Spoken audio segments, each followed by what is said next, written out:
Okay. I'd like to call the meeting to order. Today we have a single item on the agenda, and it's the 2011 rates process. Would the Secretary please call the roll? Okay, we have Commissioners Parfrey, Holloman, Sales, and Noonan present. Thank you. Why don't we move to the presentation? Great. Thank you very much, President Sales, Commissioners. What I want to do today is provide what is going to be a lot of information. And to some extent, I'm going to try to make it so it's not drinking through a fire hose, because there is an awful lot of information here. And for those certainly all of our commissioners were present on Saturday, June 4th, when we had, I guess we should call it an historic meeting. It was a meeting jointly with the Board of Water and Power Commissioners and the Council Energy and Environment Committee down at City Council, where we went through some of the information that's in here. And as a result, we're going to skip some of that information since our board has seen it. This is it's a briefing. We're not asking for a vote or an action today. It's an informational briefing that starts kicking off a longer-term process that we're undertaking for getting public input to our consideration of rates. On the June 4th meeting, we provided a lot of background on some of the challenges that the department is facing, some of the drivers with respect to our costs, both in water and in power, and indication of how that's affecting our annual budgets and requirements going forward.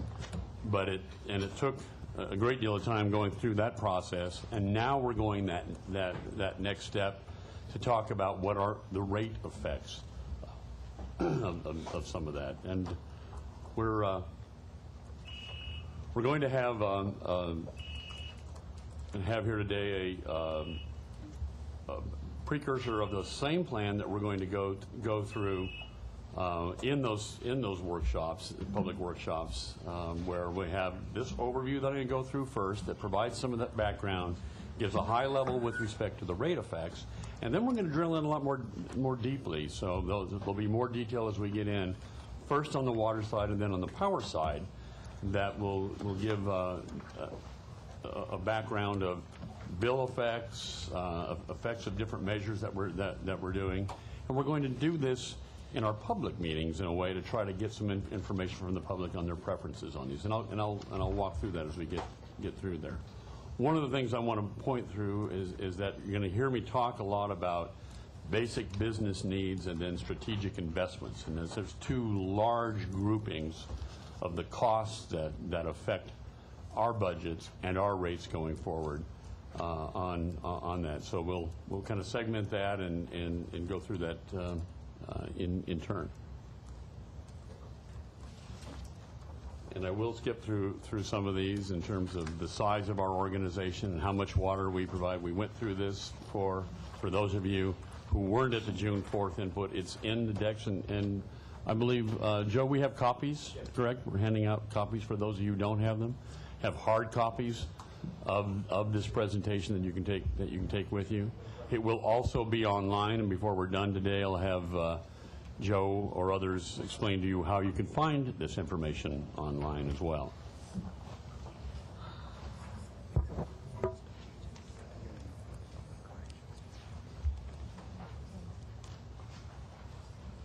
One of the things that, so I think, do people all have copies? Brooks, do people all have copies now? Pretty much? Great.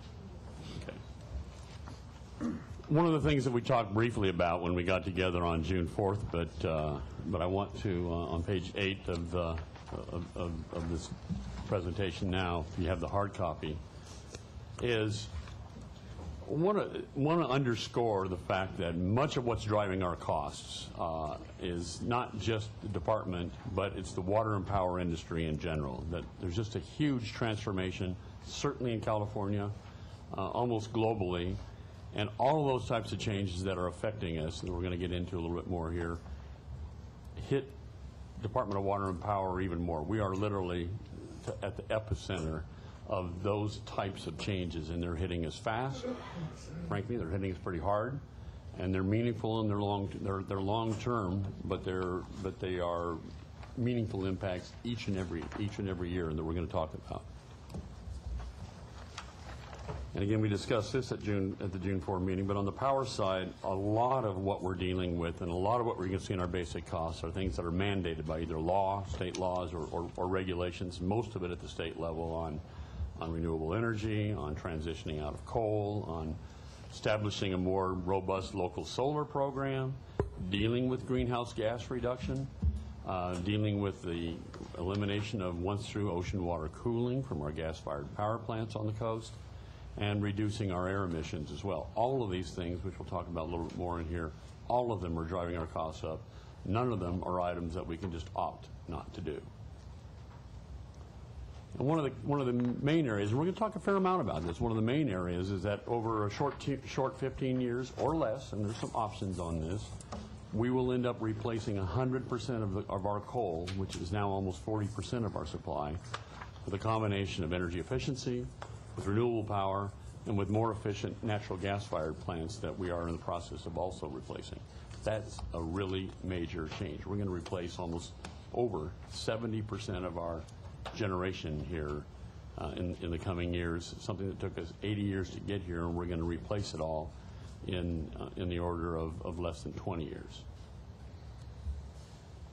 And I know you've seen this this pie chart before. This is showing that shift. This is the where we are today in 2010. Our mix of supplies of coal and gas and energy efficiency, renewable, nuclear and hydro, and where that shifts. We're showing here a 2030 number. A lot of these items are actually 2020 numbers. Certainly, our renewable energy is a 2020 number. Our 8%, excuse me, energy efficiency number is a 2020 number.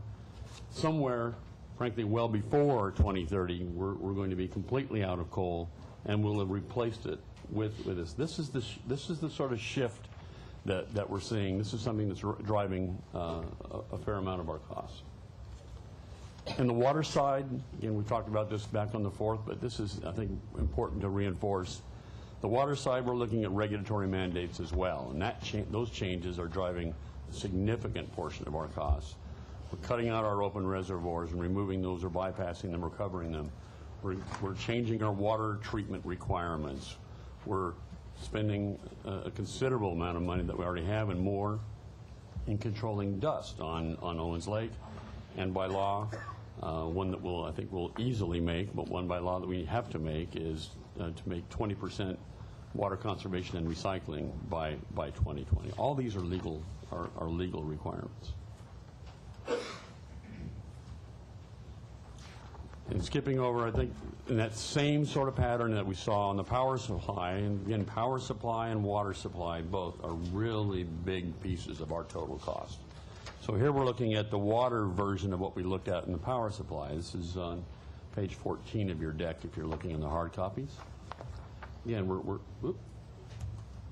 we're going from having over 52% or 50% of our water supply met from Metropolitan Water District. That's imported water from the State Water Project or from the Colorado River. It is kind of the typical average that we've seen in the last 5 years. Fast forward out another 25 or so years, we're looking to cut that in half, by more than half, to replace those import sources of water with a combination of groundwater, recycled water, more conservation, more stormwater capture as being the key items. Those are big drivers. That's a big change, and those are sort of the factors that are impacting a lot of our costs. And as we talked about on the 4th, in addition to those changes, those regulatory requirements that shift in our water supply, we also have, both in the water and the power system, old systems. They're over 100 years old, and we haven't kept up with it. That's another really key driver on our system. On the water system, we probably see it daily more than we do on our power system. We had just today I think we had yet another pretty meaningful break in our pipeline today, if I saw that online this morning. The average lifespan of a water main is probably less than 100 years. Some of them might go beyond that, but at the end of the day, we have over 700,000 feet of pipeline that we have in our system that's older than 100 years. We're replacing that at our budget right now at a rate of every 340 years. And you know, we can't keep that up. You don't have to be a math whiz to figure out that you have something that lasts around 100 years and you're replacing it at a rate of every 300 plus years, that it's not going to work long term. It's not a sustainable plan. And we have that same situation on the power side too, where our current budget, we're replacing our power poles and our cables along the order about the rate of every 150 years is our replacement rate. And they don't last as long as pipelines do. So we're dealing with a problem there that also our rate of replacement just simply isn't keeping pace. And when we do that, the consequences of that aren't just inconvenience. It can be public health and safety issues as well. So again, as we talked when we got together back on June 4th, making this transformation in meeting those regulatory requirements, changing our power supply so significantly, changing our water supply so significantly requires money. It's a major financial commitment, not just next year, but for year after year. And our present rates simply don't allow us to make that transformation. We can't fund it where we're at today, and that's why we're here today. And we talked a little bit on back on the 4th, and I think it's important because there's been some action here by the City Council here literally in recent days. And you know, we are talking rates. That brings to mind the change that we've had. The city voted in March to have an Office of Public Accountability and a ratepayer advocate. We've endorsed that. We've supported that. Council is making moves now to get that process moving forward, to get to create the office, to get people in charge of that and support of that. We've budgeted for that. We've created and set aside space here for that, to do that. And more importantly, as we're going through our process, on this public process, we'll be talking more about and pulling together. We're going to pull together information that we get both in person and online for packages of information for the ratepayer advocate to have once they're on board, so that they can move forward with us as we go through this process. I think before we start talking about rate increases, because obviously that's what we're talking about, I would like to be talking with you about rate decreases, but given the things we're talking about, that's not reality. This shows a typical water user, a common billing unit that's used. So compare our water rates with other California, Southern California, and other water utilities. And I'd like to say that we were at the lowest, but we're close. You know, this is a monthly bill of a comparable use for all of these. So we're here at just under $45 a month, and much better than, you know, we're lower than Long Beach, we're lower than Oakland, we're lower than San Francisco and San Diego and other regional private water users, water utilities as well. And that's, you know, we've been at that level. We're going to continue to be at that level even after we make adjustments. Mr. Nichols, can I ask just a quick question? Sure. Do you know of any of these water utilities that are planning a rate adjustment of their own in the near future?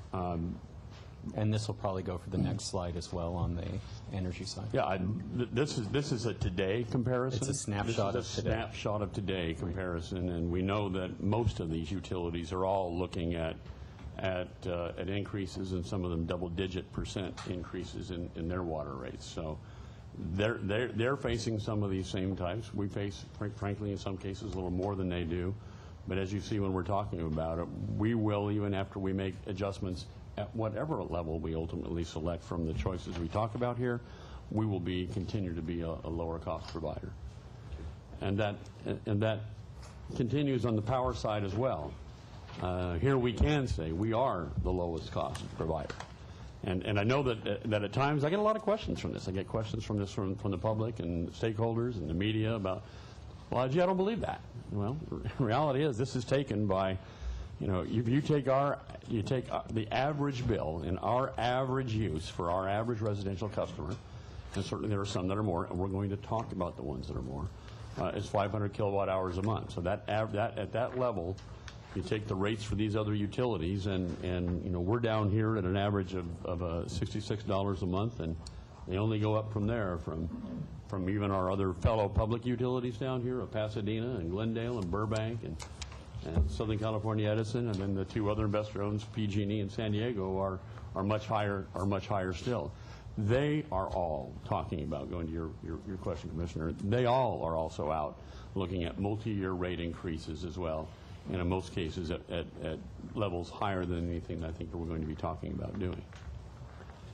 And to put a little broader point on that, I wanted to go back and look at, this looks at the last decade from 2000 to 2010 on page 23 of your hard copy deck.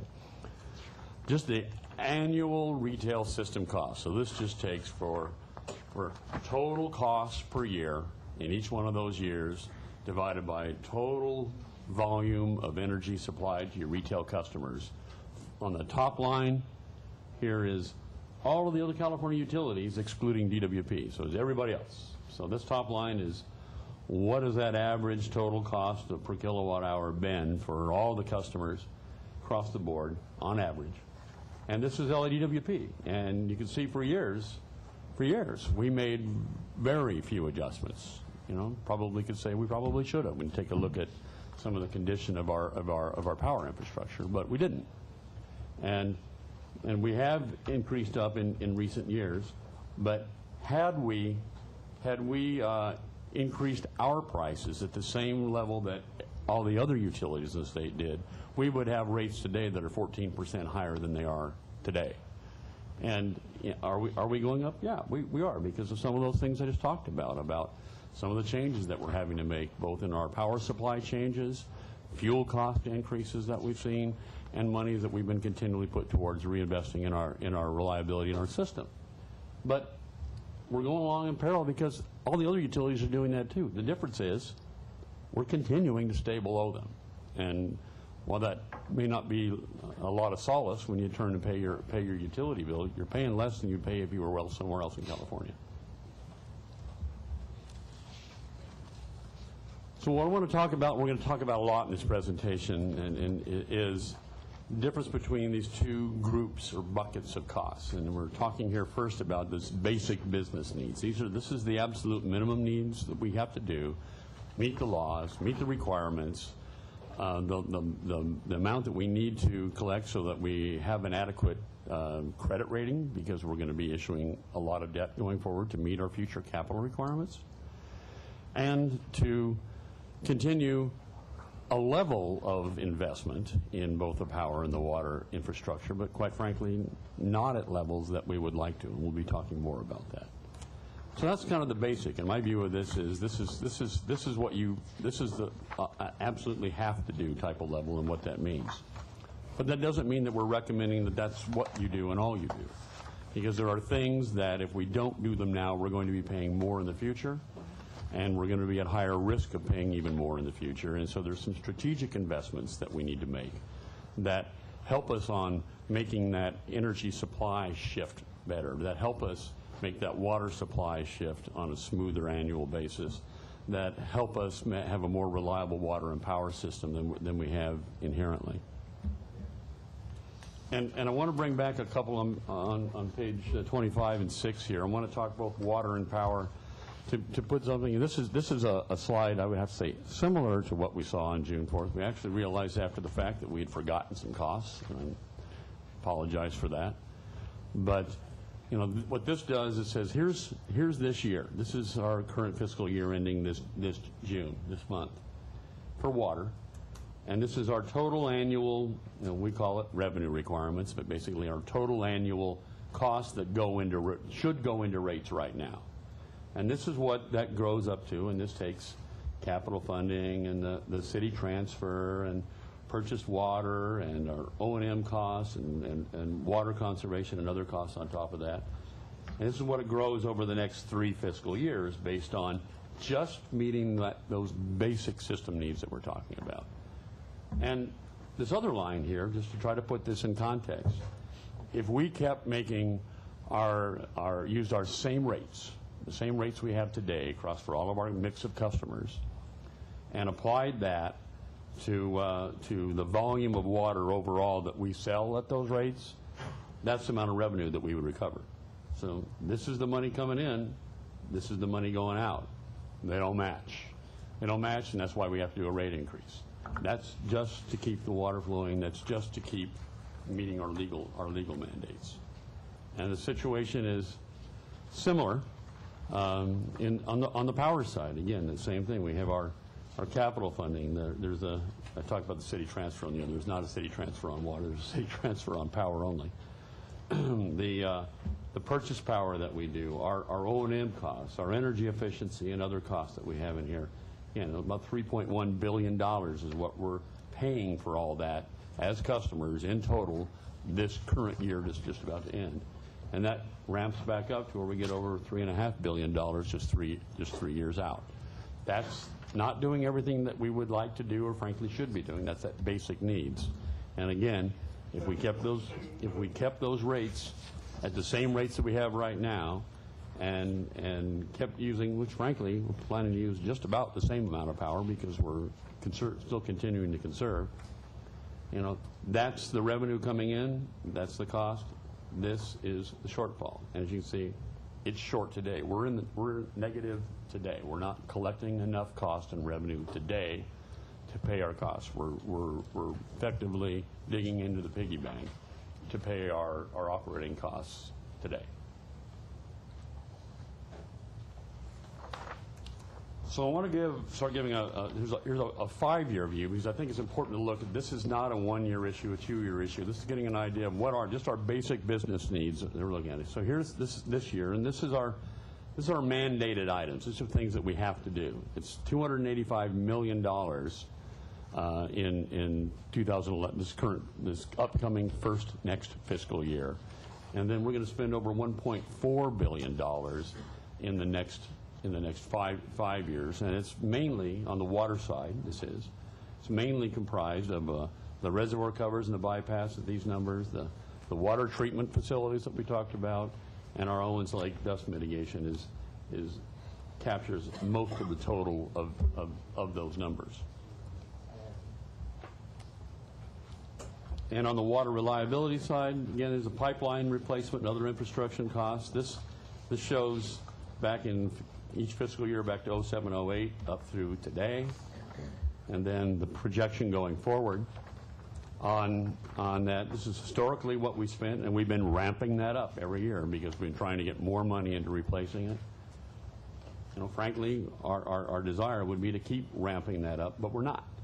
In this basic case, we're capping it, our total costs, and this is reliability and all other infrastructure needs. This is not just pipe and meter replacement. But we're capping that at about the same level, and then growing it at a lesser rate than frankly we would like to do. The result goes back to this is maintaining a 400-year replacement rate for our pipelines, for example. So looking then at what are some of the overall pieces of our basic business costs for our water system, and you know, this breaks out. This is this next year, and then the 3-year total of annual costs to our customers. This is our O&M costs and any basically the mortgage payment, if you will, associated with the capital costs that we incur. You know, and as we go through each of these, the regulatory mandates, our local water supply. I'm going to come back to this one in a minute because it's important. Protecting the borrower, inflation, our pensions. All these are items that are going up. We've got some things that are, thankfully, in this next year, because we've had a good wet year this year, our purchased water from Metropolitan Water District is going to go down because we're not using as much and more water supplies are available. So our water costs are going to go down, and I've had a lot of discussion from people to know if that's the case, and why aren't you getting rid of your shortage year water rates, and why aren't we cutting back on our requirements for mandatory conservation? And it's because this is a long-term issue. We live in an arid climate. We know that we're going to be not going to have these kind of years. We need to keep doing. We've learned our lessons on how to conserve. Our customers have done a great job. We've got to keep doing it. But that actually saves us. If we were paying for our normal increasing costs of Metropolitan Water District purchases, this would be a plus, and we would have an even higher total cost in this coming year. We've also cut back on the things that we can, reliability and our other improvements, as I indicated in the prior graph.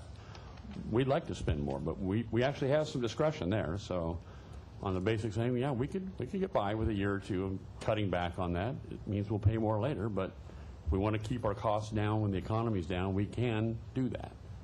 And the same thing on the water conservation. We don't have an absolute requirement for what we spend on water conservation in any given year. Should we spend more? Yes. And we're going to be suggesting some levels that we could and should, but that's a level that we can do.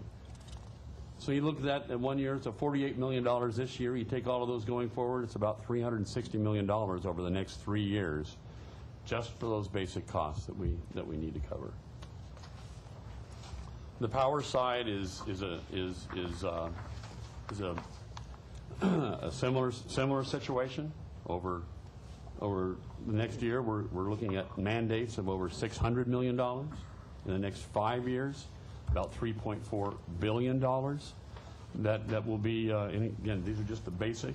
The big ticket items on that are the once-through cooling and the repowering of our coastal power plants to get off of ocean-cooled water.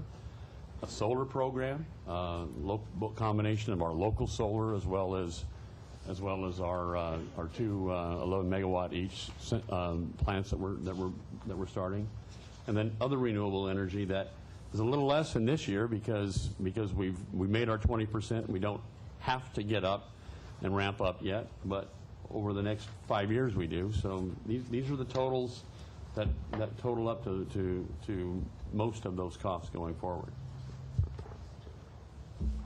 And again, just taking another minute at the power reliability side, kind of similar to what we look like on the water side. This is power reliability and some of our other infrastructure investments. And again, we go back to 07, 08. This is the historic years. This is where we are. This is next year and going forward. We had ramped up, and because we had seen some issues with reliability in the past, so we bumped that up significantly in the last 2 years.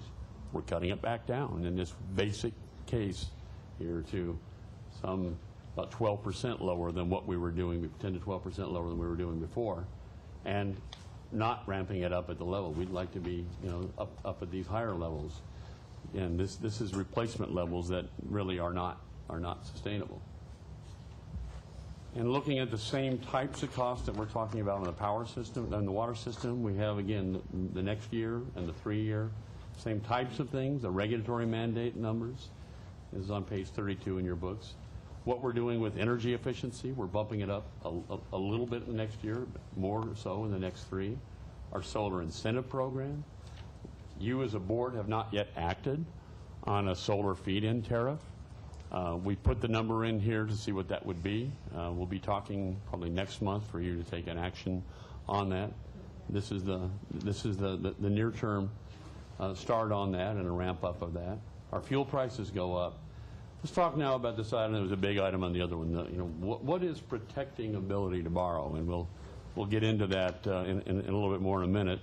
So I don't dwell on a lot right now. But this is, you saw earlier, we're not collecting as much revenue today as our costs are. We're basically buying, if you will, kind of an extreme view. We're buying things on the credit card right now, waiting for that next raise. Basically, is effectively what we're doing in simple terms. We can't continue to do that, so we need to be able to have enough revenue that meets our requirements, that we're a good rated utility, that we can issue the significant amount of debt going forward that we're talking about. And I'm going to give a specific numerical example of that in here in just a minute.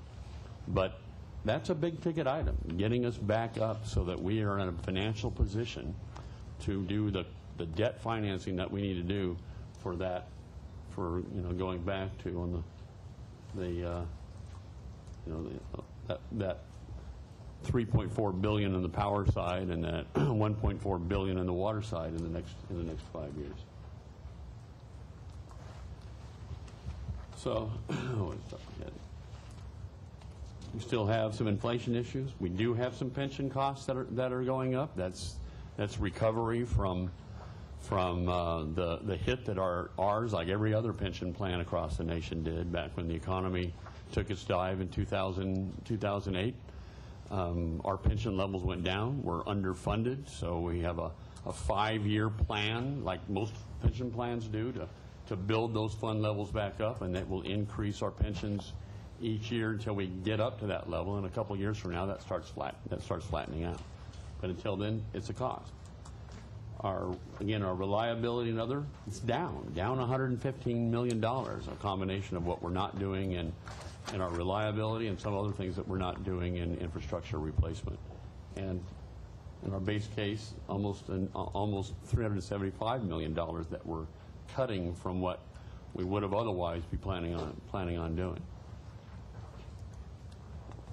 I want to talk a minute about the borrowing issue because it is a big issue and it's a big number. I mean, we're talking out some very significant expenditures going forward, and it's kind of, to put it in your own personal terms, it's like a mortgage. You know, you don't buy a house with your leftover money at the end of the month. You go out and you get a mortgage and you pay a monthly payment on that. Well, maybe some people do. I personally have never been able to do that. Speaking for myself, I've never been able to have enough left in my wallet, hardly to pay the mortgage, let alone to pay the house. So we pay it over time, and that's the same sort of thing we do. Because if we didn't do that, our annual rates, customer rates, would be just totally untenable. So let's take a minute to talk about something that gets a fog factor and a lot of people's eyes glaze over on, but I'm trying to make this as simple as I can because it's phenomenally important. And why do we care about our credit rating?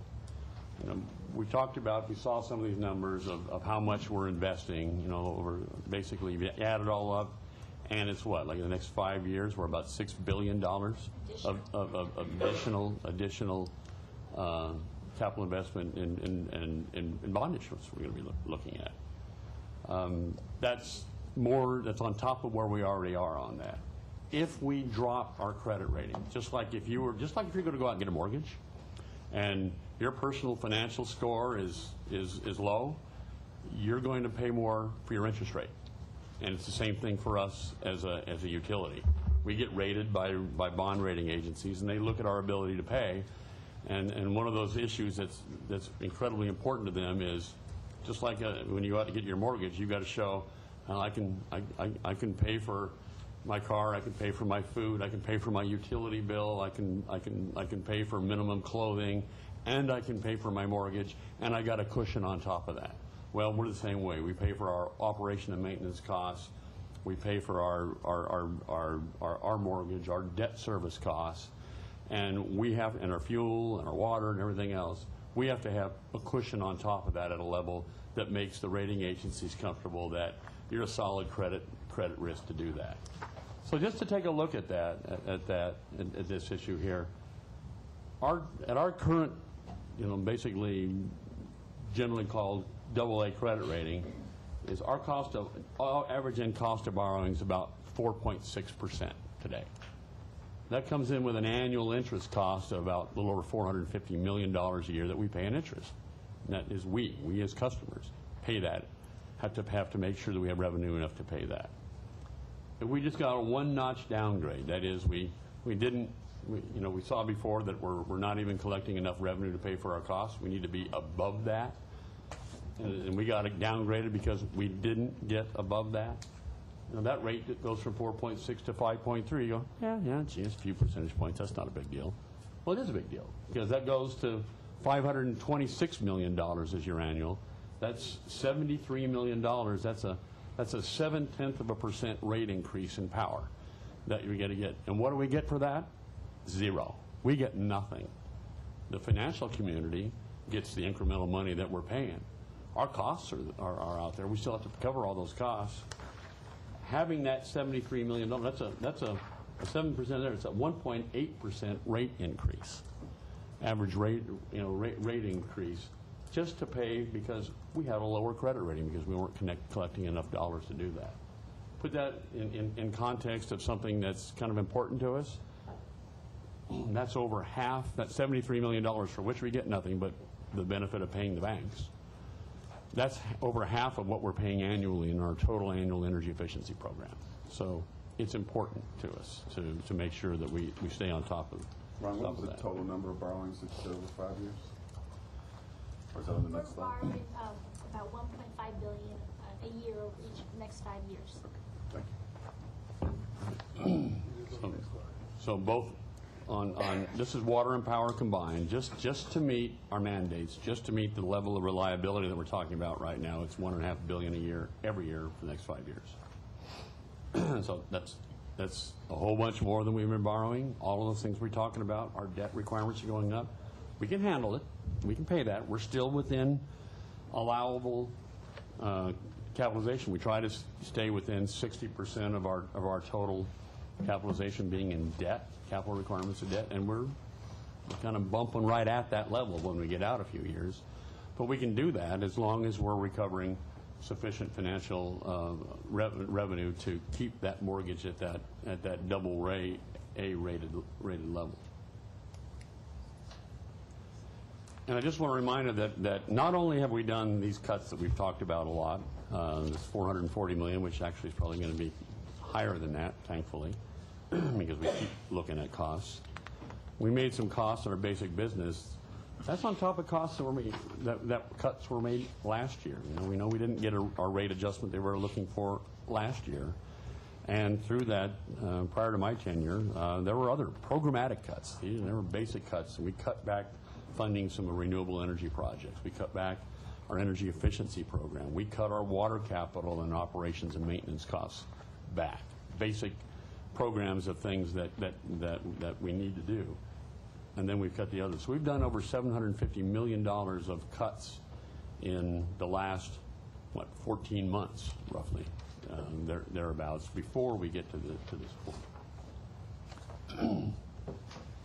So now we start getting into numbers and the reason I wanted to give a background to this, because typically, frankly, once we start talking about rate increases, the attention all turns to the rate increase, and we forget about why we're doing it and why we got there. We don't make up rate increases because we think it's a great idea. We do it because we have to. And these are just the basic business needs. And another thing I want to point out, this isn't, sometimes we get a lot of confusion about base rates and ECAF and water basic rates and WRAF and all the pass-through items that there are.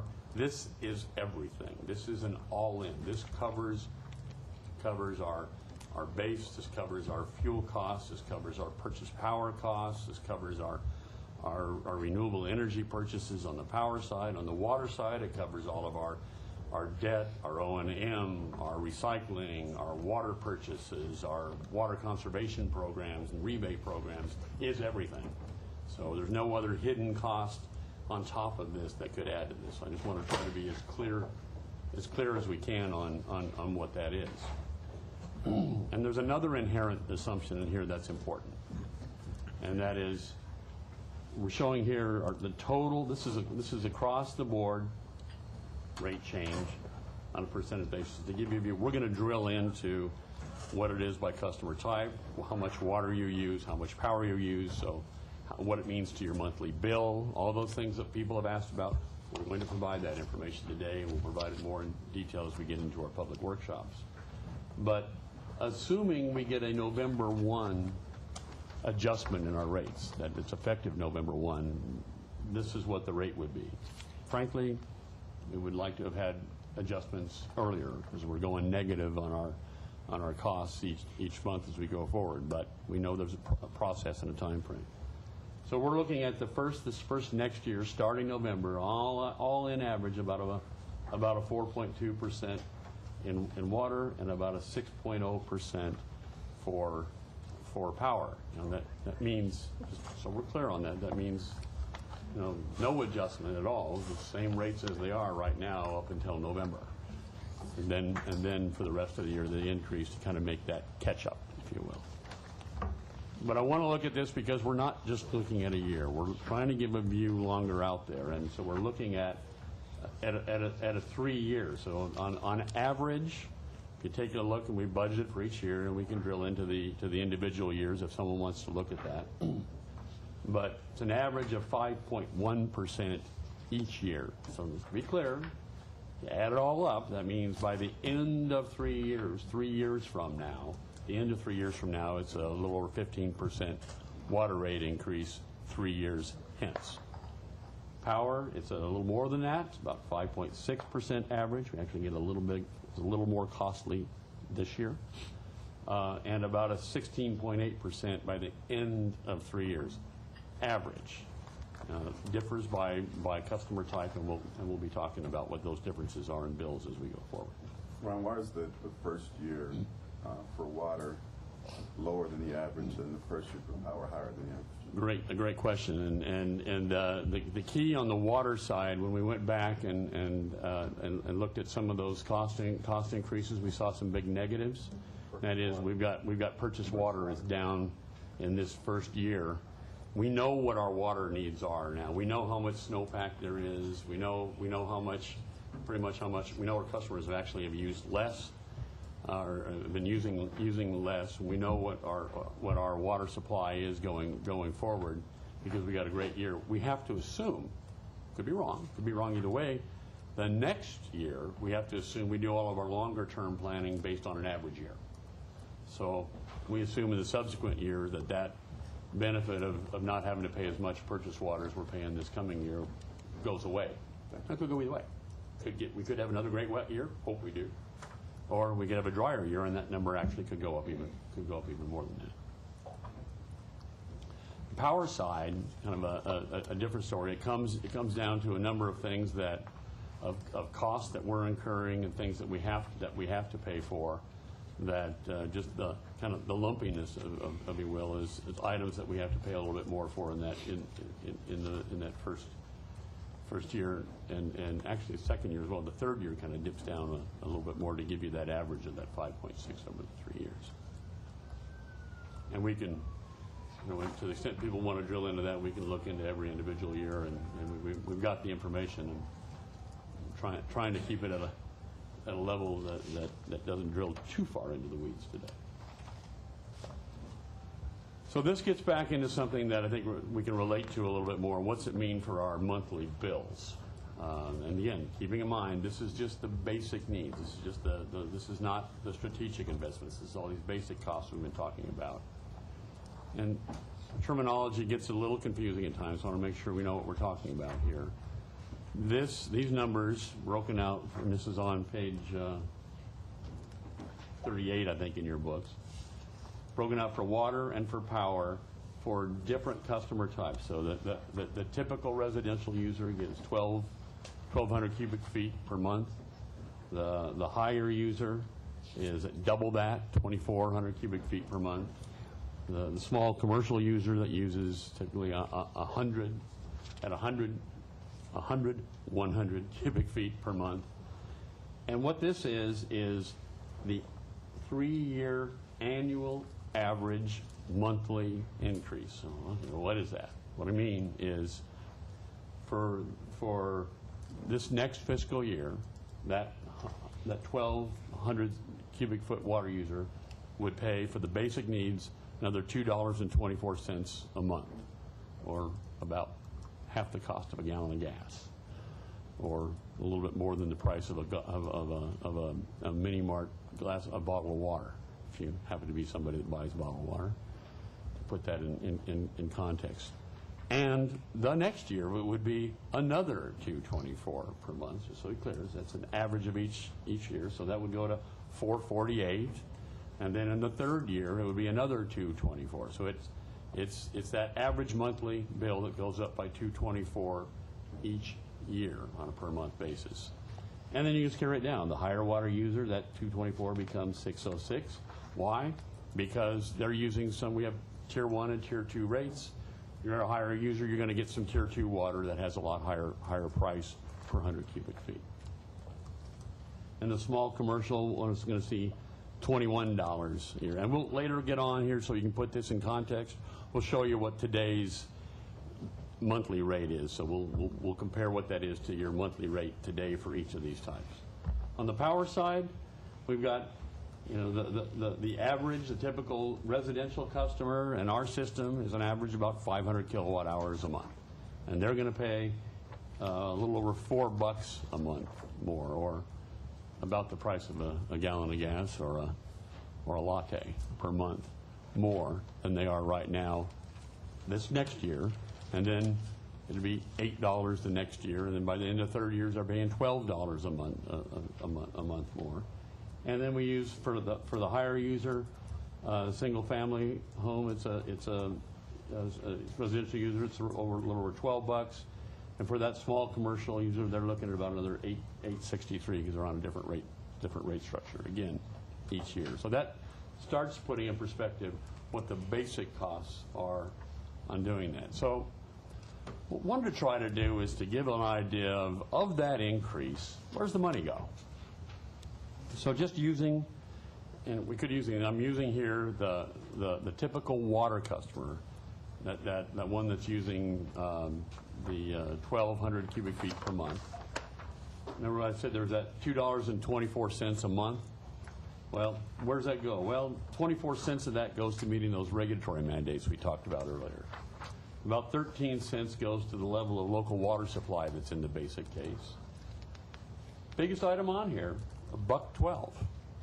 Almost basically, well, it is. It's half of that is going towards getting ourselves back up to being at a credit rating that we need to be, having the funds we need to be able to have the ability to make those future capital investments that we need to make over the next number of years. And then inflation is about less than 50 cents, pensions less than 50 cents, purchase water about another 40 cents. We're actually going down on reliability here on costs, and down on cutting back on our water conservation by 22 cents and 29 cents to match those dollars that we're talking about. So it gives you an idea of all the types of things that we're talking about. That's where that's the buildup of how we're getting to those types of increases. Power side is the same sort of thing. Again, we're that little over $4 a month that we're talking about. Where does the cost go? You know, not quite $1.50 to the regulatory mandates. 32 cents for energy efficiency. Our solar incentive program about 12 cents. The very start of this very kind of first fledgling kind of start of a feed-in tariff, should our board adopt that, is around 4 cents. Fuel a little over a quarter. Again, another about half, over half, that $2.25 to be able to get that ability to borrow, to be able to pay that mortgage going forward. Inflation's a little over 50 cents. Our pensions are a little over that. Again, we're cutting back on our reliability. This number would go up by another over $1.50 if we were to simply maintain the level of reliability funding in our infrastructure that we've been doing historically. Just to clarify, the solar incentive program, that's the program that we're already committed to. That's correct. Okay. That's the legal requirement. It's the one that we temporarily suspended. Right. And just to be clear on this, and I'm glad you asked that point, this assumes we reinstate it, which we're going to be recommending that the board do. And we'll be giving you some information on that next month on that. Right now, our plan is. This number here is a whole bunch smaller than it would have been. We were doing this, and again, recall we talked about this earlier. We were spending about $30 million, or budgeted to spend $30 million a year, and we were putting $30 million a year into the budget as an expense item, and instead we're financing that because it's a long-lived asset. It's a 15, 20-year or more power plant that just happens to be on our customers' roofs instead of sitting out in one of our power plant yards. So we do that. So this basically is the mortgage on a little O&M, if you will, on that payment. This would be a whole bunch more if we were hitting the whole cost each year on that. And one more question: the protecting our ability to borrow. Right. Where is that revenue being placed right now, and is it collecting interest? Is that factored into the budget? Now, just to be clear, that's an incremental cost that we would need to be right now because of going. Remember those bar charts I showed, and we showed how like today on the power side, even today we had those bars and we had a line of our revenue that we were keeping, and it was below the top of that bar. That means shortfall, and that shortfall gets bigger each year.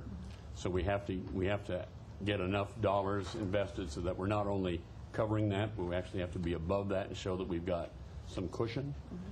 that's the amount that it takes to get to that cushion. No, I understand, but since So- it is a substantial amount of money, I'm just curious as to where the reserved capital is placed, and does it collect interest, or? Oh, I see. Where's what the you money- mean. where's the money Yeah, sitting? I'm sorry, I misunderstood the question. Yeah, to the extent that when we go out and we issue bonds, until we actually use those proceeds, because you go out and you do a bond issue in a lump on an expectation of a number of projects that you're going to finance, you try to get it so it's all done in the same year. Sometimes there's, it's in multiple years.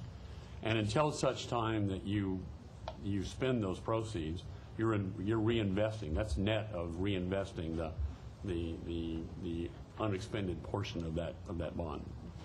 Only unfortunately today, there's the good news, bad news. The good news is interest rates are lower that we pay for it. The bad news is interest rates that we collect on those invested funds are lower too. Just like we don't see 4 or 5% personal CD rates anymore either. Same problem that we see in our invested funds. But it accounts for that net cost, that net reinvestment. What are your inflation assumptions? We've it depends on the item. When in the items that are in our purchasing, we look at different materials, and it tends to be around 2.5%. In most things that we're looking at, and that's the same in our COLAs are a little bit are what rate? Our COLAs are assumed at 2.5. It's from 2 to 4% Right, over that's until right. 2014. But that's the cost of the COLA, the cost of living adjustment in our labor agreements are assumed to be at 2.5%. Thank you. So we spent a lot of time talking about those basic levels investments, but that I don't want people to walk away with the idea that's a recommended level, because it's not. And we're not going to recommend a level here today because we want to get input from our customers, our stakeholders, you as the Board of Commissioners, and in that process before we make a recommendation on that. So it doesn't cover a lot of the costs that we believe we need to do that match the things that we talked about in our Power Integrated Resource Plan that we've spent a lot of time about talking with the public and you as well about. Nor does it cover everything that we want to do with our urban water management plan in terms of that. So we'll talk a little bit, go through that, and we'll spend a fair amount of that in some additional decks that we're going to go through in some detail in our public workshops. I do want to point out that these costs and how we allocate our rates does include the fact that we have payment assistance programs for those who can really are not in as good a position to pay our rates. So, and to be clear, we have some subsidy for that. We have a low-income discount program that offsets about 20% of the bill. We have a lifeline rate for others that offsets about 30% for both our disabled customers and our seniors. We also have some low-income refrigerator replacement programs and things available. All those costs are then picked up and accounted for in to be clear, in the other customers that aren't in that category. But so there is a basis to help those that are at the lower end in both dealing with their existing bills as well as dealing with the increases as they come forward. So we're going to spend some time now talking about these incremental investments here for what we call strategic water investments. It's the items that we have up here of putting more money into pipeline replacement in the water system and putting more into water conservation and expanding our recycled local water programs and stormwater and cleaning up the groundwater aquifer because that's where that water gets stored so that we can use it later. And on the power side, some of those strategic investments are looking at energy efficiency and a probably a more strategic renewable mix, not a different total renewable amount, but a different mix of that. And again, increasing our reliability and starting on our coal replacement. So when we do our public workshops, we'll start with that, and then we'll end up going into our breakout sessions where we talk about some of the basics and we get into some of the details on that. Again, you've seen this in your books in terms of where we're planning on having these meetings over the next few weeks in 8 different locations, leading up to that action by you in August, council acting in the September-October timeframe with rates to be in effect hopefully by November. Take a deep breath for a moment. Mr. Nichols, before we move on, I was hoping we could go back to page 30, if it was possible. I have two questions related to that page.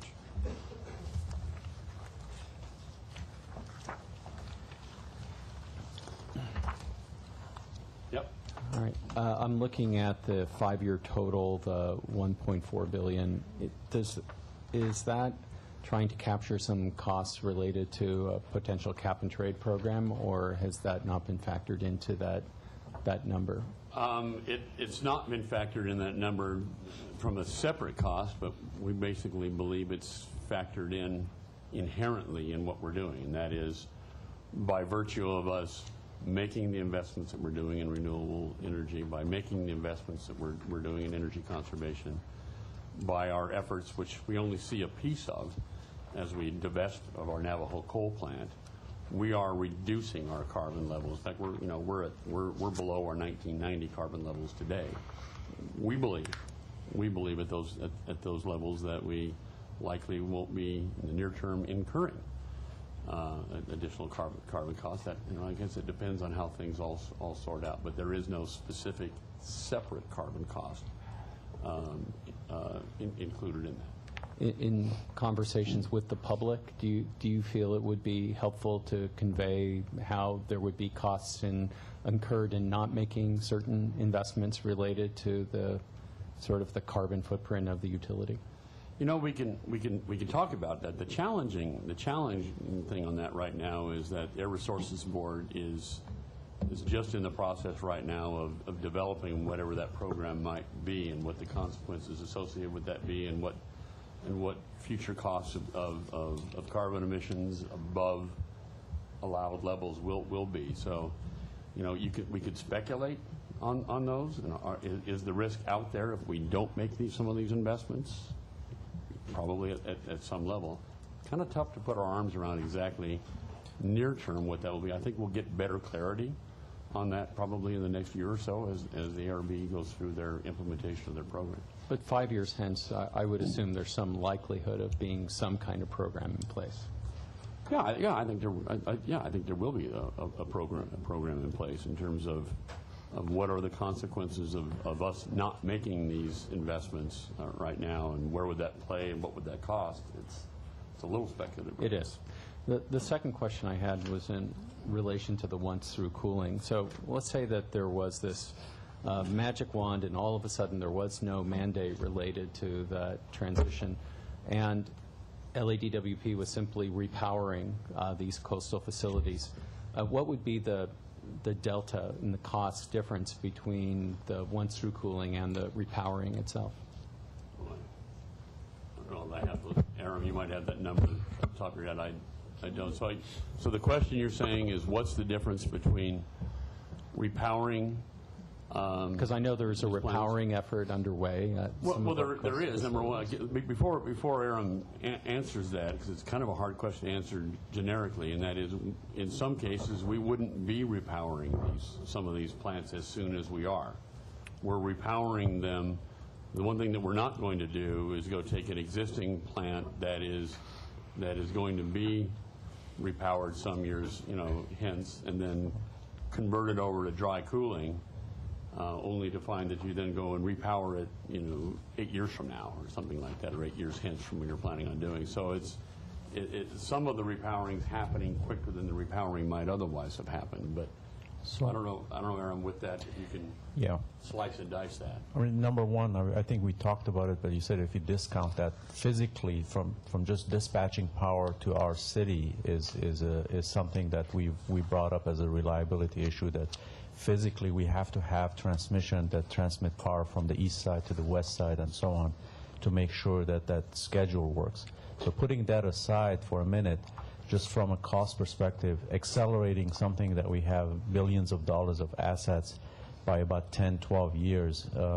Number one is you're taking a unit out, like Mr. Nichols said, that wasn't ready to be taken out, and repowering him. The other thing is, if we take units parallel to each other, there's a cost of replacement power and also other issues that we have to deal with in order for us to replace that reliability component that we have. The other thing is the additional cost of the equipment and the installation and the efficiency losses that we would have to take into account.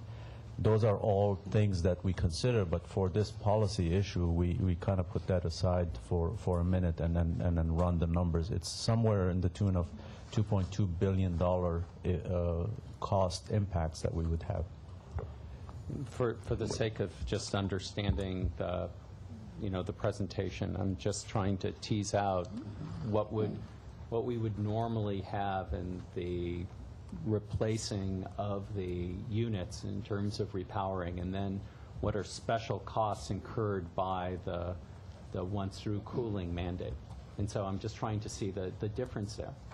And I think from a policy perspective, the department has made up the position that we are going to get off of ocean cooling, and we're not going to use any intermediate measures for us to, because of the time constraint, we are going to plan on repowering every unit we have, and we will get off of ocean cooling at the end of the schedule. And I appreciate... That's not the question he's asking. He's Yeah, asking I appreciate the answer, and at the same time, I'm just trying to tease out what's the delta, what's the difference? It's about the difference, the accelerated schedule versus the normal timeline that we would have, it's about $2.2 billion. But the 5-year total is $1.3 billion, so I know that's looking out on a time scale over 20 years or so. I don't know what that time scale is. For the sake of this budget, I'm just trying to tease out what the difference would be. I think, to be honest with you, for It's difficult to do that, we can get back to you with a number on that. Right. I think today, in terms of trying to do what portion of that is in that 5-year total, and what portion of that is a repowering piece, and what portion of that is the ocean cooling elimination piece. I don't have those numbers in terms of that 5. We can, I think we can pull that information Thank together you. for you. That's what I was trying to in a get at. meaningful way. Appreciate it. So why don't we bifurcate the discussion before we get into breakouts and go to the commissioners? Do you have other questions on the large debt that you want to ask right now? Commissioner Moss? I do. Mr. Nichols, firstly, I apologize for coming in the middle of your presentation. No problem. Going back to page 30 here, since it's up on the screen, the 5-year $3.4 billion total, does the rate structure that we're looking at and the basic business needs model that you've created handle all the debt service that is going to, or the projected debt service that's going to come as a result of the borrowing to pay for the $3.4 billion? It does. I mean, the numbers that you see in here right now take us through the first 3 of those 5 years, and it reflects the debt service necessary to pay the capital amount that we would incur through that 3-year period of time. We don't have numbers for the years 4 and 5 on that debt service. We could get that, but we don't have. Should we assume that debt service is a fixed cost that's standard year after year after year, or is it set up in such a way so that it's lower at the beginning and higher in the back end? It'll ramp up as we do, because we do incremental bond issues, frankly, every year. Right. And as we do that each time, it's like entering into another incremental mortgage for adding on another part of your house. Effectively, you do the first year, we do some additional capital the next year, so that debt service does go up each year. Have we run out the projections both, and the $3.4 billion for the mandates, that's just the 5-year total. It will continue in years 6, 7, 8, 9, and 10, correct? As we're levels, yes. continuing on with projects.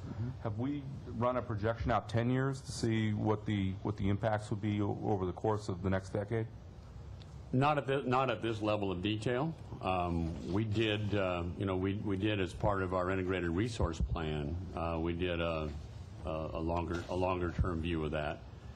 This is a lot more precise than that, and that is when you're doing a 10 and a 20-year plan. You always know with a lot more certainty the things that are kind of in the first 3 to 5 years, and that which happens in the years beyond that are less certain. So these numbers that we have here are a lot more finite and a lot, over ones we have a much, much higher degree of confidence in terms of the granularity per year than we would going out longer. We've got some numbers. We have numbers like that. We could certainly share some of those. Yeah, I think it's important because with the amount of debt that the mandates are going to require the department to take on, we need to be mindful of that because that's going to be eating up a greater slice of the pie on our budget pie every year. Well, it is, and one of the things, and you can correct me if I'm remembering this in error, but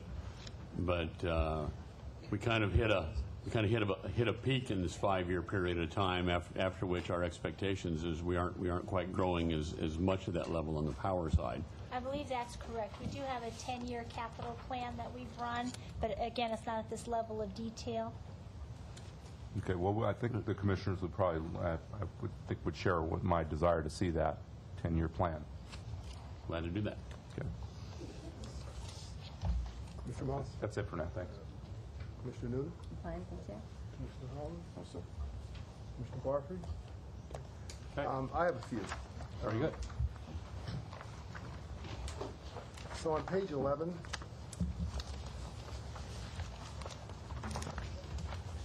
as we move to this new mix of our energy supply, can you give me a sense of what that does to the risk in the portfolio? Does that create more risk for the utility, less risk, or is the risk essentially neutral? Well, that's a great question. Hard to answer definitively in each year, but Just generally. But generally speaking, we are moving away from less. Let's call it what it is. I mean, we're moving away from coal. Coal is a baseload resource. We know its cost. We enter into some generally longer term fuel contracts for that. We know how it performs, and we're replacing that with wind and solar and energy efficiency. We are getting pretty darn good experience on energy efficiency and wind and how it performs, but it does vary from day to day and from season to season. We're getting a pretty good handle on what we get out of energy efficiency and what performance we get out of that, but it's not like we can quite control it as closely. And we're also having a higher portion of natural gas that we fill in there, and the volatility of natural gas prices is something that we hedge. By hedging, we're the process. We own a natural gas reserve, and therefore we have a pretty good handle on those costs for that. That's only about a quarter or so of our gas supply. We financially hedge. It gets a little, but we can basically lay out some relative certainty of what we're going to pay, typically about 5 or so years out on our natural gas, and kind of know reasonably well what that cost is going to be. But as we get more and more of that, there's some more uncertainty associated with that. So might it be a little more risky? Yes, but there is a flip side. And there's a flip side of, we also don't know the timing of when we're going to get specific timing for increases for capital obligations associated with our coal-fired plant. We know that there's NOx requirements associated with that. We don't know the timing of that yet, and those are big ticket items on there. So those can be lumpy, big costs that you get hit with that you don't have a lot of control over and might not know the exact cost of. We know the operating costs pretty well. We know how it's going to perform, and we know our fuel costs pretty well, but we don't always know the timing of those types of costs. And on a longer period of time, further out in terms of what might happen in the way of future cap and trade costs that may or may not be covered by the fact that we're taking a pretty aggressive approach on getting off of coal and reducing our carbon. There's some uncertainty associated with that coal cost too. So if we were not to do some of those things, to the extent that we're by law not able to choose not to do, that makes sense. There is some uncertainty in the years on that. So that's why it's kind of hard. Yeah, it's hard to handicap the two, but those are kind of the trade-off types of things that you're looking at in those different portfolios. But is it fair to say, for example, as we double our use of natural gas, that we're going to have to engage in more hedging?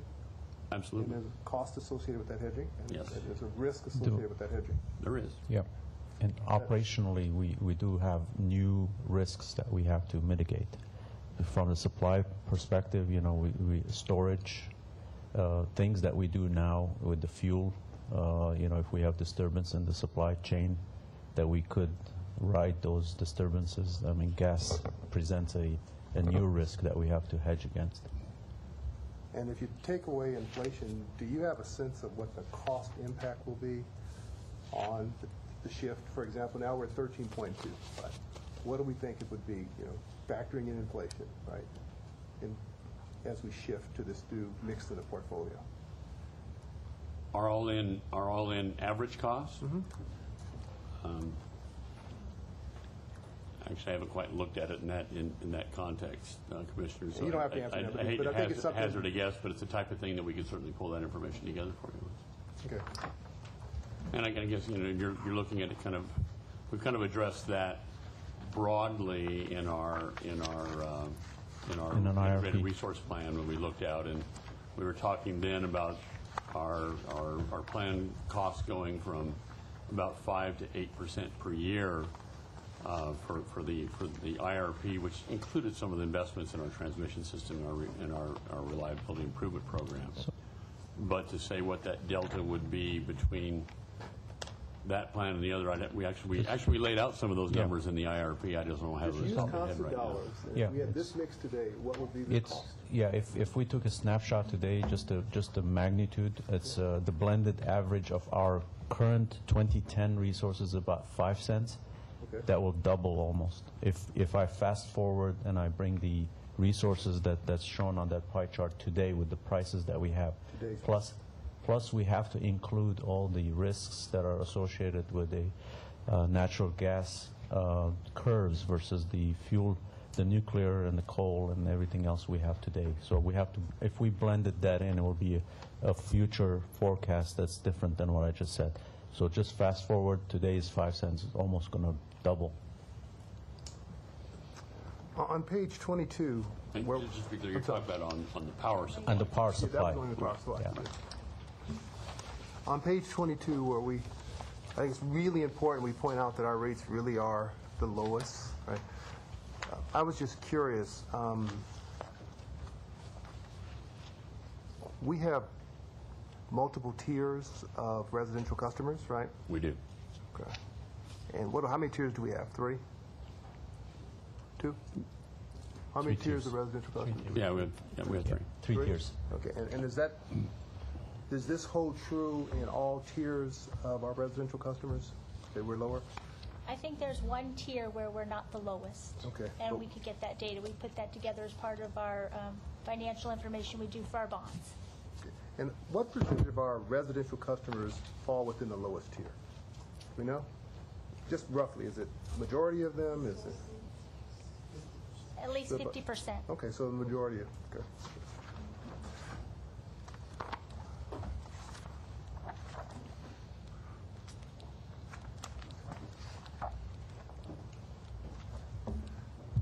I want to make sure I understand this concept of protecting our ability to borrow.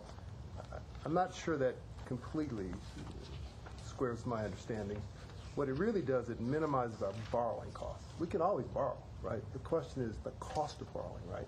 So we have to add additional revenue to maintain a lower borrowing cost. Is that accurate? Well, there's actually, I can't say that you can always borrow, because there's a point in time that you're at or below junk level, and in this day's economy, you're going to have a tough time having anybody borrow the volumes of money that we're talking about in this market. Okay. But assuming we're talking about being within investment grade and just the many different levels of that investment grade, yeah, if you're at a certain hurdle, you're right. It's just a matter of how much more does it cost you to borrow.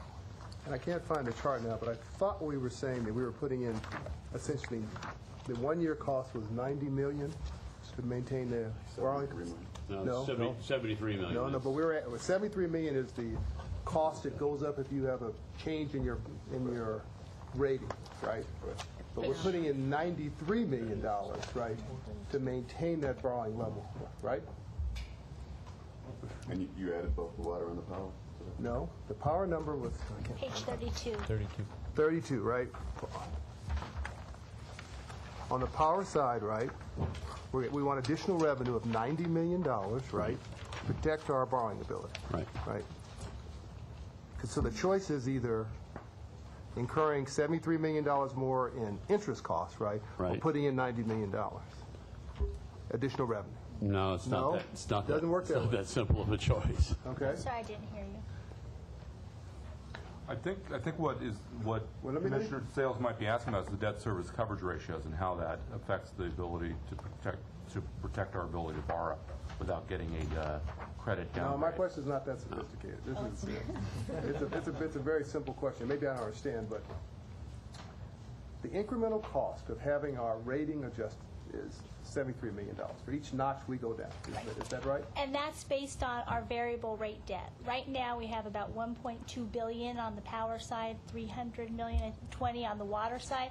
We're paying about 1%, maybe a little bit more than 1% right now. When we get downgraded on the power side, we'll be going down to a single A rating. Yes. That will be a significant increase. And that adds $73 million to our borrowing costs. That's right? based on our model, yes. So is it accurate to say to offset that, to avoid that, we add a revenue requirement of $90 million? Because I'm trying to understand what this $90 million really represents. Our $90 million represents bringing us up to our financial metrics of having a 2.25 debt service coverage, $300 million of unrestricted cash on hand, and not going above the 60% capitalization factor. That's what we've laid out to the investors. That's what we're trying to have in place. So to the extent we fall below those, they criticize us and say you're not meeting your financial metrics. And 2.25 may seem high, but that doesn't take into consideration the city transfer that we do. Also, we have some off-balance sheet debt. But we maintain that ratio by putting in $90 million. That's right? correct. And then that money That's all it- is reinvested. That's the key point that I think we need to make sure. Okay. Because sometimes it's something that, this is where the geekiness starts coming in on the finance side. Geeks are appreciated here. It's okay. It's all good. You have to show that you're collecting enough total revenue that pays, the way it goes is in very general terms. You pay all your operating maintenance costs first, your labor, your fuel, your contracts, and all those things that are non-debt. Then you pay your debt next on that. So you have this kind of priority of payments. You have to collect enough on top of all that says I've got this debt service coverage above and beyond my those O&M costs and above and beyond my debt. And you have to show that and show to the rating agencies and frankly to ourselves that we meet this coverage requirement. Right. Once you've done that in that year, that money can now be used to spend towards your capital items. Okay. So when we're going to make this big capital, we're not using 100% debt for that. That money, now that we've collected it, it's money in the bank. And we can now go spend that towards our power reliability program along with the debt that we borrow. So we're not doing 100% debt financing of all of our capital requirements. We're using some of that money. But then the next year, you still got to collect that same amount in the next year to get that coverage, and then you take that money and you spend it for your capital items again. So it's not like you're building up this huge mountain of cash. Right. It's just how you apply it. So that's why you can't make that direct comparison between what's it cost me to do that versus what I'm gaining in my cost. So this is just a quick point. If you didn't do that, and you had a poorer debt rating, and so you didn't have as much coverage, it kind of hits you twice. Mm-hmm. You don't have the extra money to go as much extra money, I call it extra money, that cushion to go reinvest. Plus, you're now at this cost over here where it's costing you another $73 million just to get that capital that you now don't have to spend those other capital or other operating items. That's helpful. A little confusing, but it's helpful. Yeah, right. I think the last question I have is on page 38. On the water side, the small commercial customers are getting hit with larger increases. whereas on the power side, the small commercial customers seem to be getting a smaller increase. Is that because of energy efficiency programs with the small commercial customers? It's because the small commercial customer has a different load profile. Than you're talking about on the power side, I'm sorry? Yes, on the power side, yeah. We allocate costs differently between customer types, and if somebody has a more around-the-clock type of power requirement, you're going to see they have a different rate. Okay. That's all I have. Commissioner Parfrey? Just a quick question. Are we planning on adjusting industrial rates as well? We are. The industrial rates are really unique to the individual industrial customer. We will absolutely adjust them. It's very hard to pick a typical industrial customer because they're quite varied. And are we? And just as a point here, and by the way, we have indicated to our industrial customers that if they want to come in and talk to us about how does this affect them because they're unique and they're different, we're happy to go through and show how that would apply. And I very much appreciate the presentation on the monthly residential bill and the contrast with other local utilities. I think that's a very helpful slide. How do we rank when it comes to commercial rates with the other utilities in California? I can get you that information. We're generally better. We're a little closer.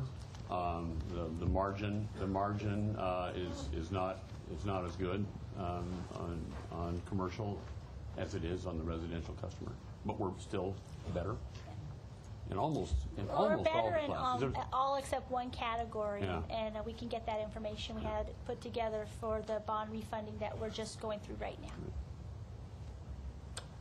I'm sorry, lastly, on page 43, when we present this in the workshops on the need for, or the cost of more strategic investments, are we going to go through the same kind of exercise, Ron?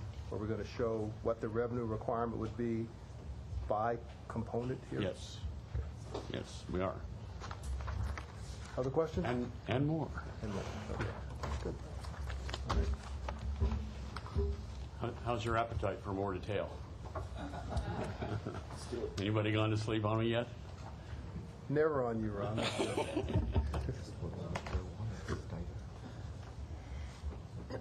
Okay, let's talk first. You've got two other packages in here that just so how we're going to do this. We're going in our public workshops.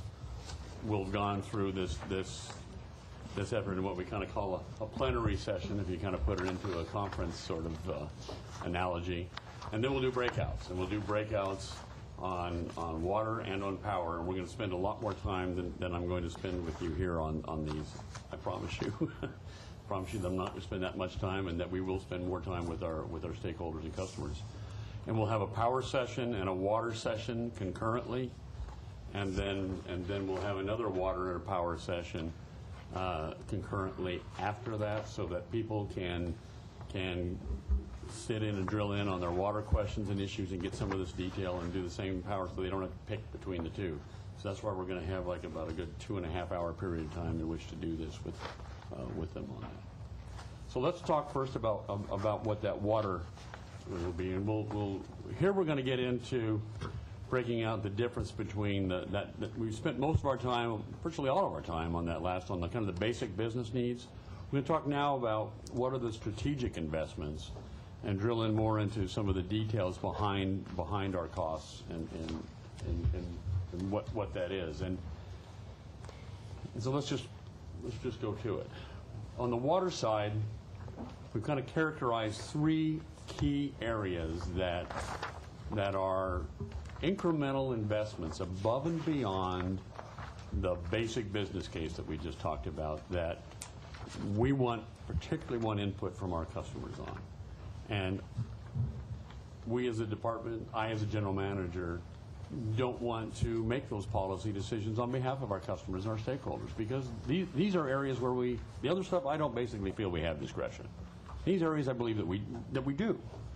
And so with three buckets in here, it's additional investment in pipeline and related replacement to enhance our water reliability. It's It's more investment in our local water supply of recycled water and stormwater and groundwater, and then more money into water conservation. So we're gonna drill into each one of those groups here in turn. And the first one is on pipeline and related infrastructure replacement. This is again going back into this issue of the fact each of our main lines have an expected life, average life of around 100 years. We need to do more than we're doing on that. We're replacing them at far longer term expected life than that, and we want fewer interruptions. We want better quality, and we don't want to start seeing some costs go higher and higher over time. And I want to spend just a minute to kind of put this in context, and that is, this is the breaks and the leaks that we maintain each year, going back to 2004 through last year, and the main leaks, the light blue color on these bars, are how many per year that we've had, and the darker blue is main breaks. We used to call them blowouts, but we decided would be more a little less volatile or in our statements. The good news is we've been putting more money here in the more recent years on this, and it's working. And I think we're getting better at it too. We're better at getting expectations that we're still all in, though. In this last year, we had over 1,200 combined leaks and mainline breaks. That's like 3 a day. That's and we're talking about basic level funding that now is going to be going the other way. We're talking about 95,000 feet versus 110,000 feet that we did versus the 130,000 feet that we had planned to do but didn't do because we cut our costs back last year too. And just take another point on this. In the next 3 years, what this is here, this is feet. This starts from 0 up to 5 million feet. This is annual from back from where we are today, 2011, out through 2025. This is the age of how many of our age of our pipes. So, right here in the next 3 years, more than 1.5 million feet here of our pipe is going to be over 100 years old, and we're replacing it right now at this current base rate at 95,000 feet a year. So at that rate, we're not even keeping up with the aging of our pipes, let alone getting ahead of the curve. It's just something we really can't keep up. I have a quick question. Sure. What methodology is being used right now to consider the different types of pipes available for this kind of replacement to this infrastructure? I've heard a lot about like PVC pipes being used in other municipalities that supposedly it's supposed to be much more cost effective. So how do you decide when you're going to use steel, when you're going to use a plastic pipe? And I would hope that we're trying to find the most reliable and the most cost-effective materials possible. Well, I think we are trying to do that. I don't know if, Pankaj, if you want to answer that more specifically. We do have, just in terms of just a real quick point, I do know that some of the issues in terms of large diameter plastic pipe is there's some questions in terms of its longevity, but that's on target question. We are distinguishing in the replacement cycles and stuff, even though you're seeing sort of an average portfolio of replacement, certain kinds of pipes. There are multiple things we're doing there. In some cases, we are replacing them with different materials, taking advantage of new technology. And in other cases, we are just replacing what there is because that's the best for the conditions under which they are. Mm-hmm. But we are looking into replacement cycles, including the kind of different pipes we have. We have a complex system with things were laid out not all at one time, so some were absorbed from other cities when we annexed with them and so forth. So we have different kinds of materials there. So your point is very well taken, and we are taking that into account. Thank you. This next slide on I see we put these in serial, so it's not. I think it's page 6 of your separate handout. Put these in one slide group here, so I won't be able to rely on the number that's up there. Last year, our target was 130,000 feet pipe replacement, and we ended up doing more, only 110, as I indicated, 110, 112, somewhere around there. Our budget, our main budget here is this, it's at 95,000 feet. That's, again, that's at that replacement rate of every 400 years. Talked about that. That's, you know, we have kind of 100 or so year pipe. You know, it'll maybe last beyond that, but it's not going to last 400 years. So, and that's in our basic case. So we're looking at a strategic investment of increasing that on the order of something like 150,000 feet per year. And that takes that replacement rate down, frankly, not where we want it to be, but it takes it down a bunch to at least 250 years. We're at least going in the right direction to start getting a handle on it. And to do that, over the next 3 years, we would spend all in, I'll just be clear that sometimes these numbers get a little confusing, $37 million total in annual revenue requirement. That is, that's O&M costs, that's the, if you will, to simplify, the debt service that we would pay, the capitalized costs spread over a number of years incurred in those 3 years. So we're gonna spend more than that, but what actually would hit our annual budget and hit our rates would be, you know, $37 million a year, or on average a little over an incremental $12 million a year each year for the next 3 years, and that results on here of about a 0.7% per year increase in water rates each year, or going back to that 1,200 cubic foot per month customer, a 3-year average of 33 cents a month more that they would pay each year. So 33 cents in this next fiscal year, 66 cents the year after, 99 cents, or basically $1 by the end of the 3rd year, in order to get ourselves down to a more reasonable level. So that's, now, you know, is that a magic number? No, it's not. We could do something in between. We could do something more, and we can easily calculate what that would be. But this is the type of feedback we want people to get. We want to invest better, more in reliability. We want to start getting more ahead of the curve at least. This will be a type of level that we think that they should at least consider. You know, Ron, without just rank speculation, do we have any sense of what that incremental investment would do in terms of reducing pipe breakage? Do we have a sense of what benefit do we get for that $37 million? And the reason I'm asking a question, because there's a cost associated with the breakage to customers also. Right.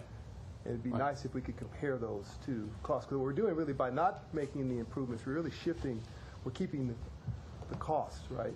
Yeah, we're fixing it when it breaks instead, and and over which we don't have much control. And it's not just the replacing the pipe; it's the collateral damage associated with blowouts in streets, depending how big it is, and periods of time when we have to move people out of their homes because we flooded them. We bear some as well as our customers bear. Absolutely. Well, and that's really ultimately, I would have to say, I think we end up bearing those costs. Because we end up paying. There's a lag, but we end up bearing those costs when we end up entering into agreements for paying with the damage that our broken lines have done. Okay. I had a quick question. Is this anticipated work going to be done in-house, or is it contracted out? The reason I ask is you've talked about potentially laying off 600 DWP employees. You've referenced a hiring freeze. So is this realistic? If it is going to be done in-house, will we have the manpower to do it? It's a great question, and just one point of clarification: we're not proposing layoffs. We're proposing not hiring. We're replacing people who are retiring or otherwise leaving. So you're right. We're looking at about a 600-person reduction in our total water and power staff over those next 3 years. But it's a great point, because it's one of the issues that I talk a lot with Pankaj and Jim McDaniel and staff on the water side, and as well as with Aram on the power side. Of we need to be able to have the capability and the staff to achieve this level, depending upon what our staffing level is. I mean, some of it you can get done with the staff we have. Some of it you can get done with overtime. At some point in time, at certain levels, we're either going to have to hire more people to do it or contract out. You know, and we can make those decisions incrementally as we go forward. One of the things that we were really concerned when we started looking at who do we backfill as we do as we have some of these people retire and leave. So we're trying to make sure that we keep the people that are available that can do these things so that we don't get down so low that if we that we can't execute on getting that done.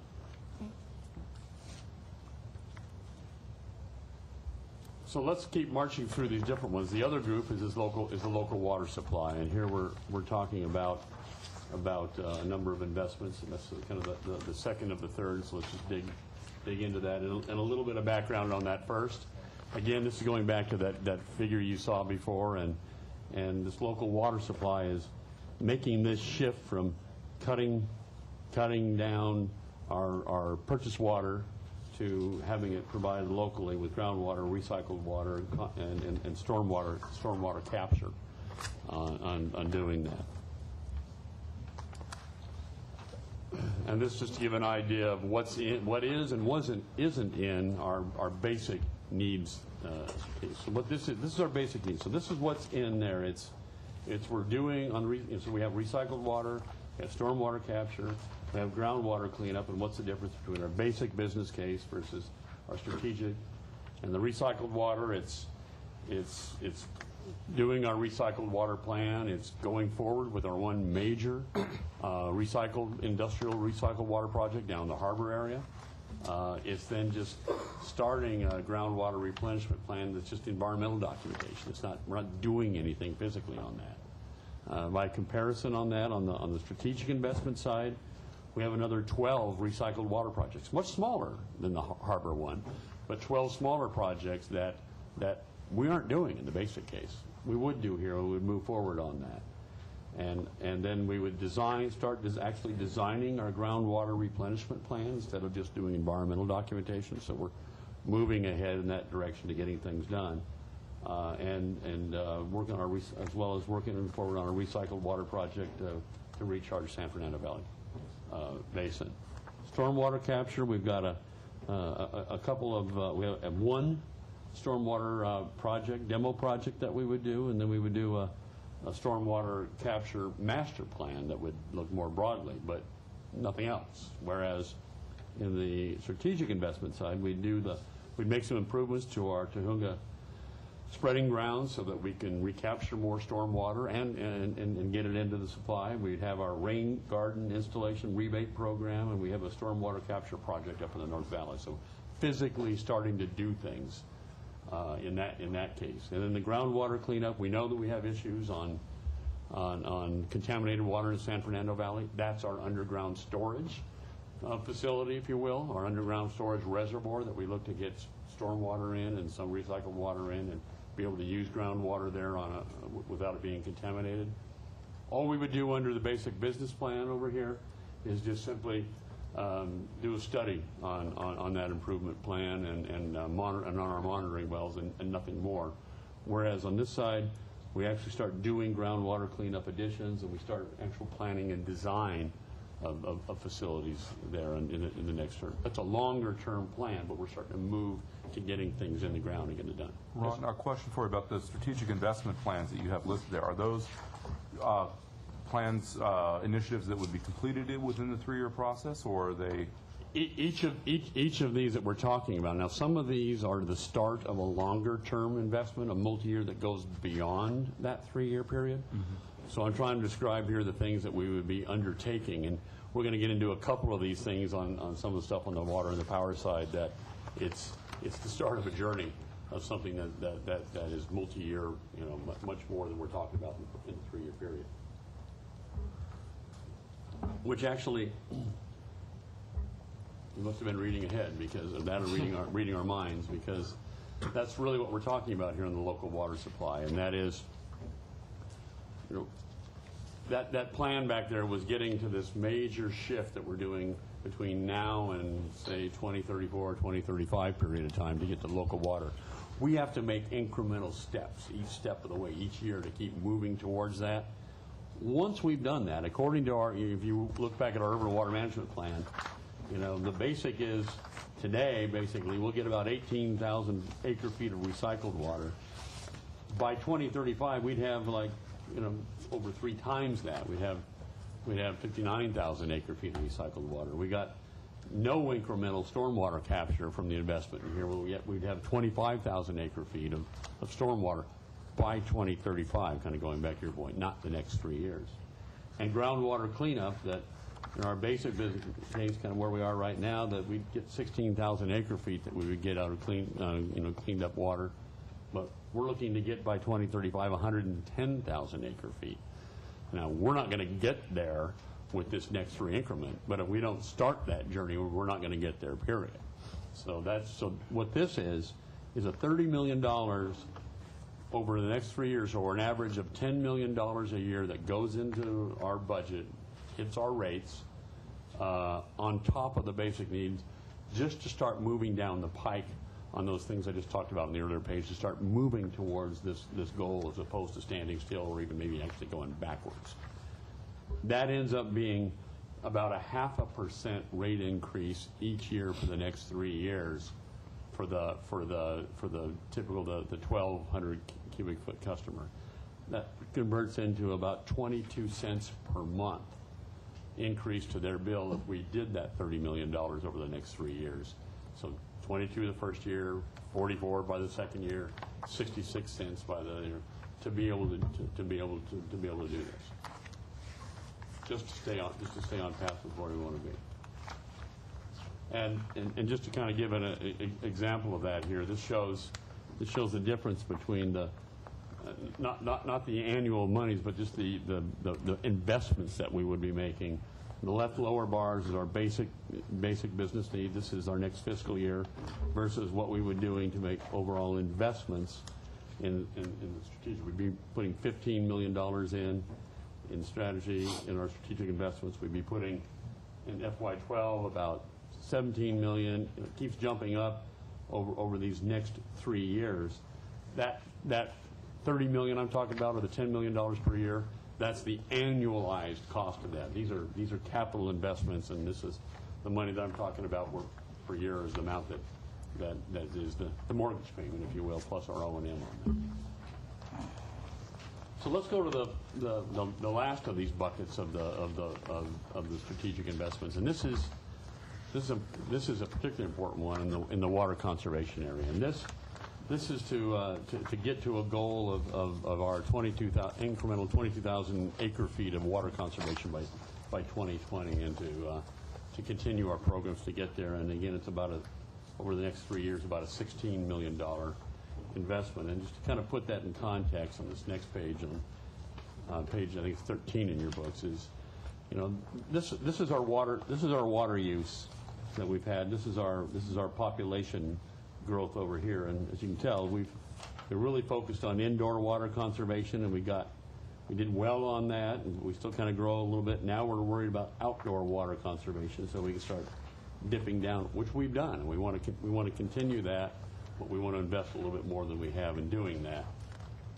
And I just want to point out early and often that sometimes something you don't think about Los Angeles as being the lowest water use per capita of the 9 cities with a population over 1 million in the country. That's just, our customers have done a great job, and we've helped them do a good job. We want to keep that going.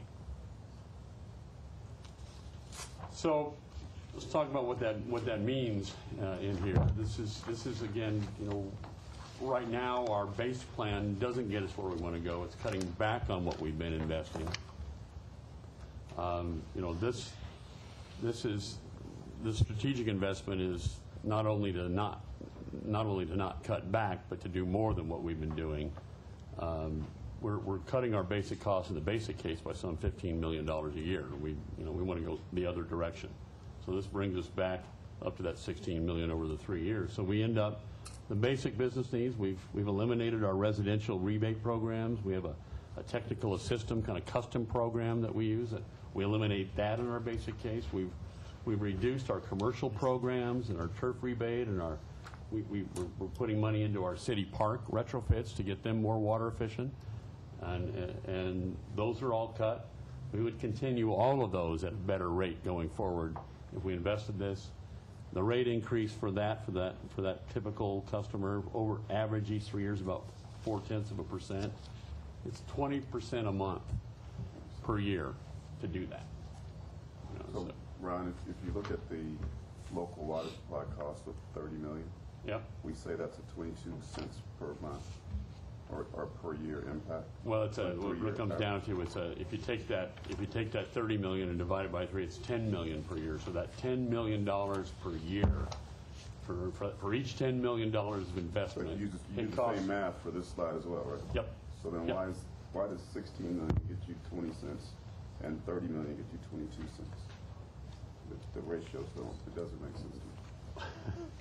Well, because there's another issue, and that is the when you conserve water, which is a good thing to do, you now have to allocate the remaining cost of your fixed costs over the customers, over the remaining amount. So I'm selling less water, which we want to do because it's cheaper to use less water than it is to buy more.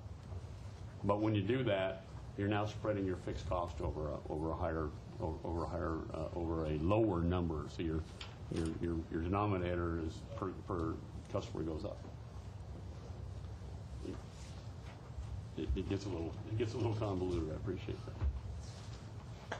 So this last page on here just adds this, provides us all in one summary. And this is something that we didn't have in the earlier slides just because it's hard to fit it all in. And what this does here is says we're looking at at all of our different strategic investments. We're comparing that to our current bill by different customer types. So we've got, again, that typical resident that we talked about for the 1,200 cubic feet, the higher user at double that level, and the small commercial user that has 100 cubic feet. Their current bill today, monthly equivalent of their bill would be $44.50, $102.50, and $392 a month today. Our basic business case, you saw these numbers before, bumps that up to $224, $606, and $2120 for each of them, just to cover our basic case. Our strategic investments are these same numbers that I just talked about on the earlier slide. Previously, I was just showing you the 12 CFS, the small customer. This shows what those numbers are for these investments for the high-use customer and the small customer. Now, one thing you probably wonder, well, gee, why don't you show me a total down here at the bottom of all those? Because we're not recommending necessarily, and that you do all of those. Would we like to? Absolutely, we would like to do all of those. This is a menu. You know, there's you bought the entree here, okay? I've got a choice for that. You know, if you're going to have dinner, we have to sell you the entree. These you got to think of as maybe the sides or the salad or the dessert of what you want to do.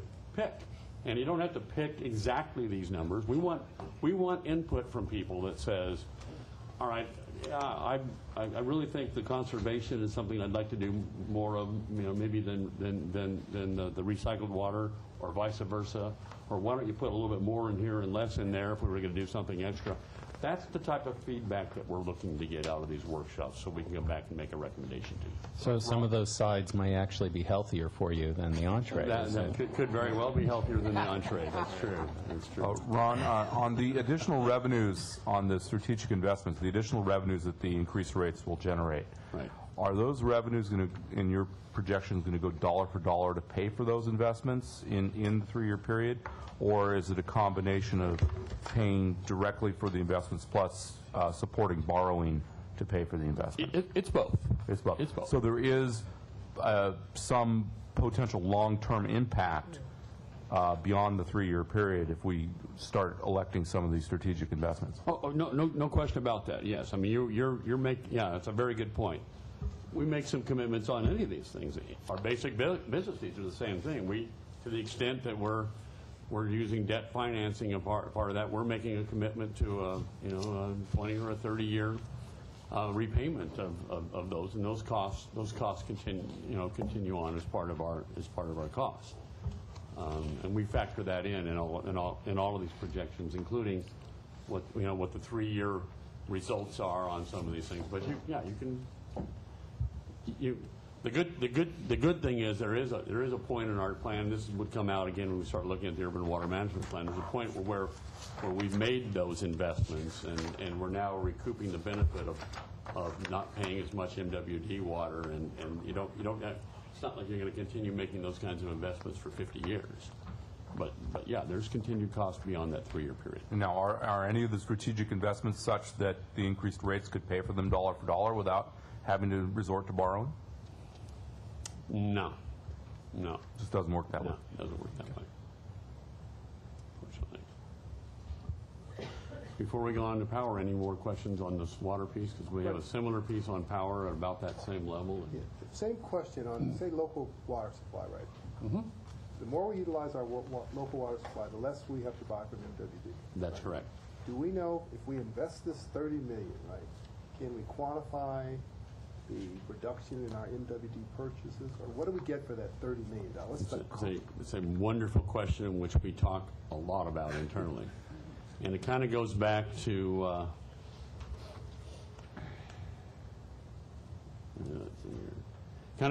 this concept in this slide. We're making a shift back in. Remember those two pie charts that we had? We're making that shift of cutting back MET over a long period of time here to get that down. These investments are multi-year investments, and some of them are the start of those projects. Some of them are the design efforts before anything even actually happens out of those projects. So at the end of the day, I mean, to be honest with you, I could sit and say in some of these, I'm making an investment in doing that such that, you know, you're going to get zero reduction out of MWD party out of water purchases if that's all you did. You're going to ultimately get the benefit after you finish constructing that project, and you're now displacing MWD water that's going up and up and up and up. So, the difficulty is to look at it. You literally need, which we've done, and we have numbers that we can. You have to look at it on like a 50-year basis that says, if you've made all these long-term, multiple-year supplies and you start shifting around, you start reducing your MWD, and you start getting a payback, and different ones start paying back at different years. I don't know, Pankaj, if you want to add some more. Just color. wanted to add one more point. There's the cost part of it, but then there's the reliability part of it. So these slides don't reflect whether we can get that water years from now. So we are not only talking about replacing that from a cost standpoint, but we don't know if we'll always have that water from MWD in the Colorado and the Bay Delta. It's a really good point, and we haven't put any dollars on the enhanced reliability of having that local supply as opposed to having to compete with others to try to get that imported water. Right, that's a good point. Any other questions on the water before we go on to power?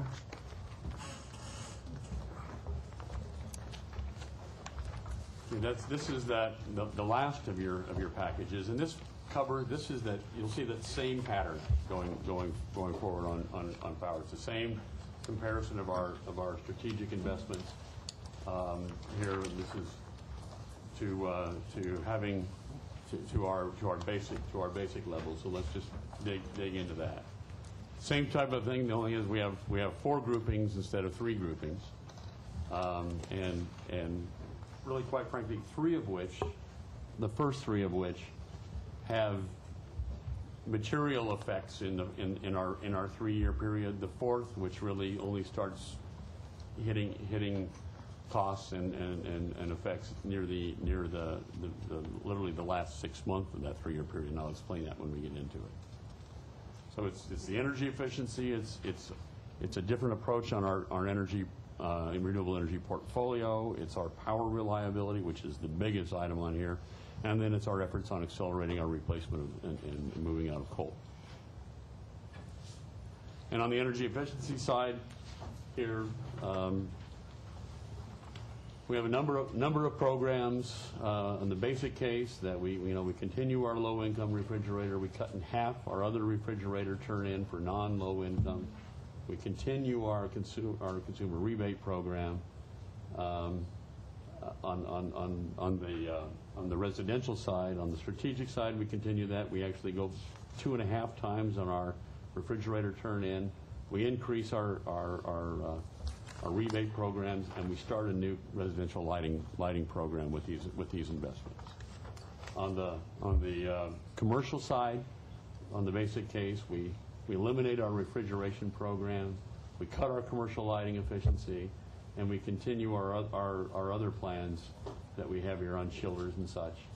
We continue or increase all of those on the strategic, and we start an air conditioner replacement program as part of the strategic, and that ends up with the same pattern as we were looking before. Over the next 3 years, another $47 million of total of cost that hit our budget, hit our rates to do that. Much bigger investment than that, because some of it's going to be capital, debt financed and capitalized.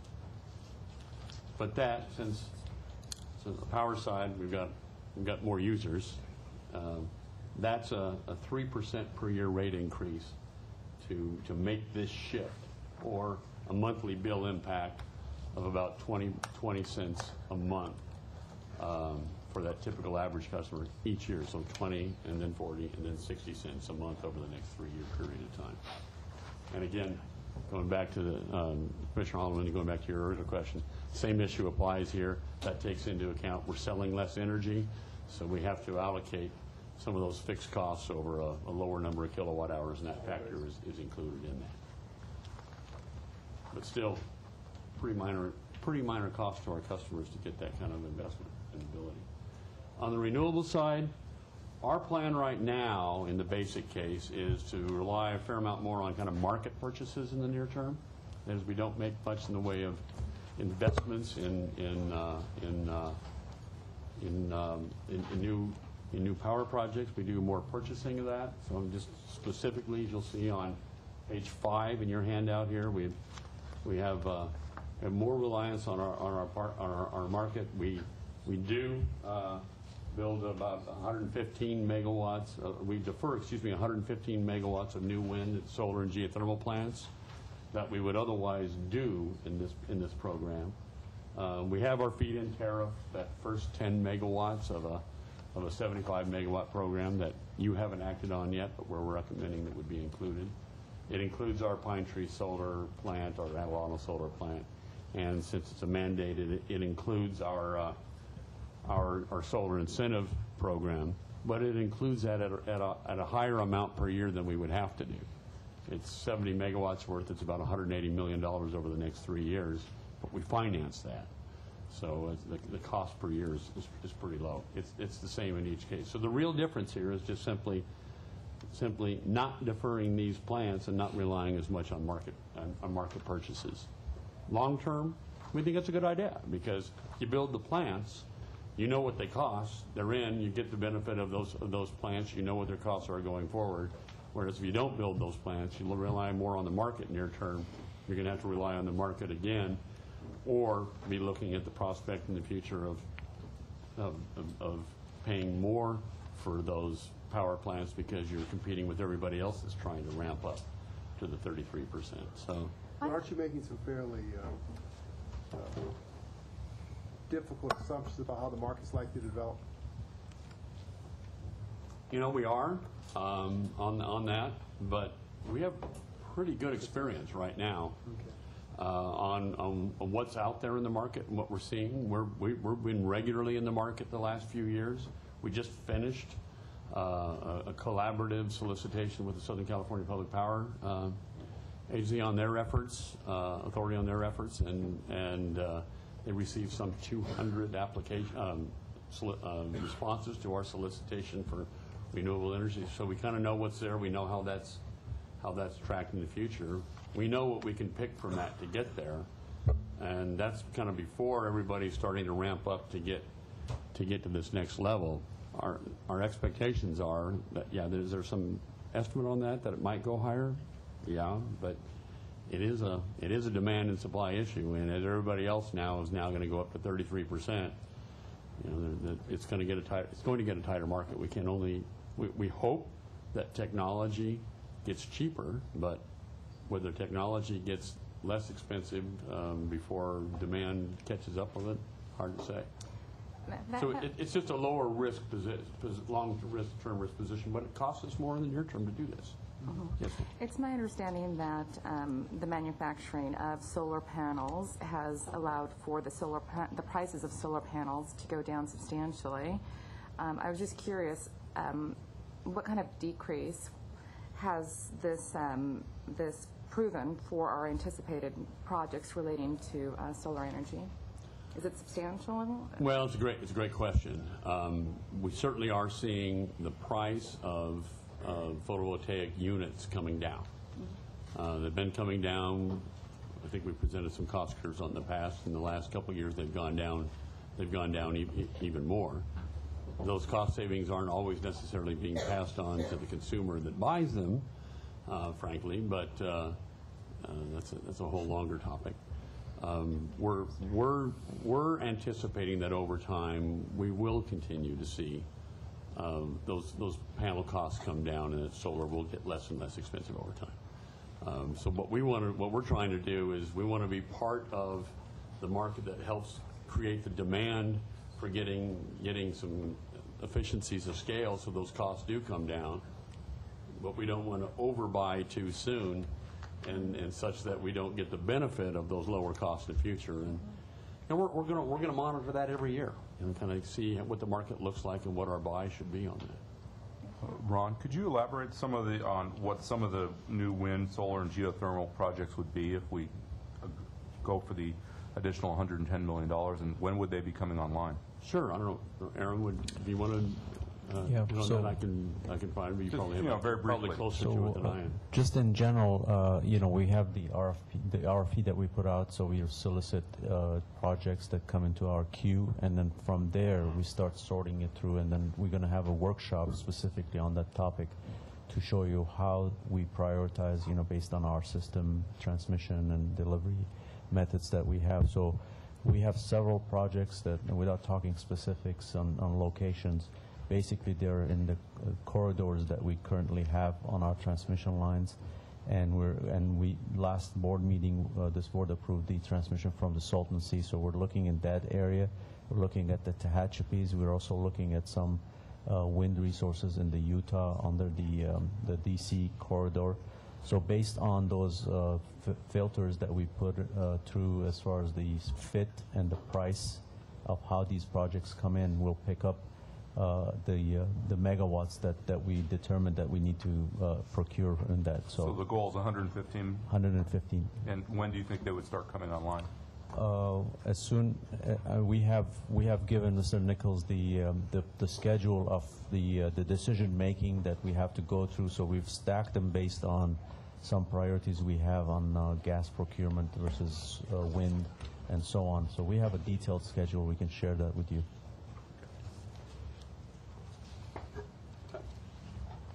All in, this is, if we did that incremental, it costs us more to get certainty, basically. It costs us more to not be in the market near term.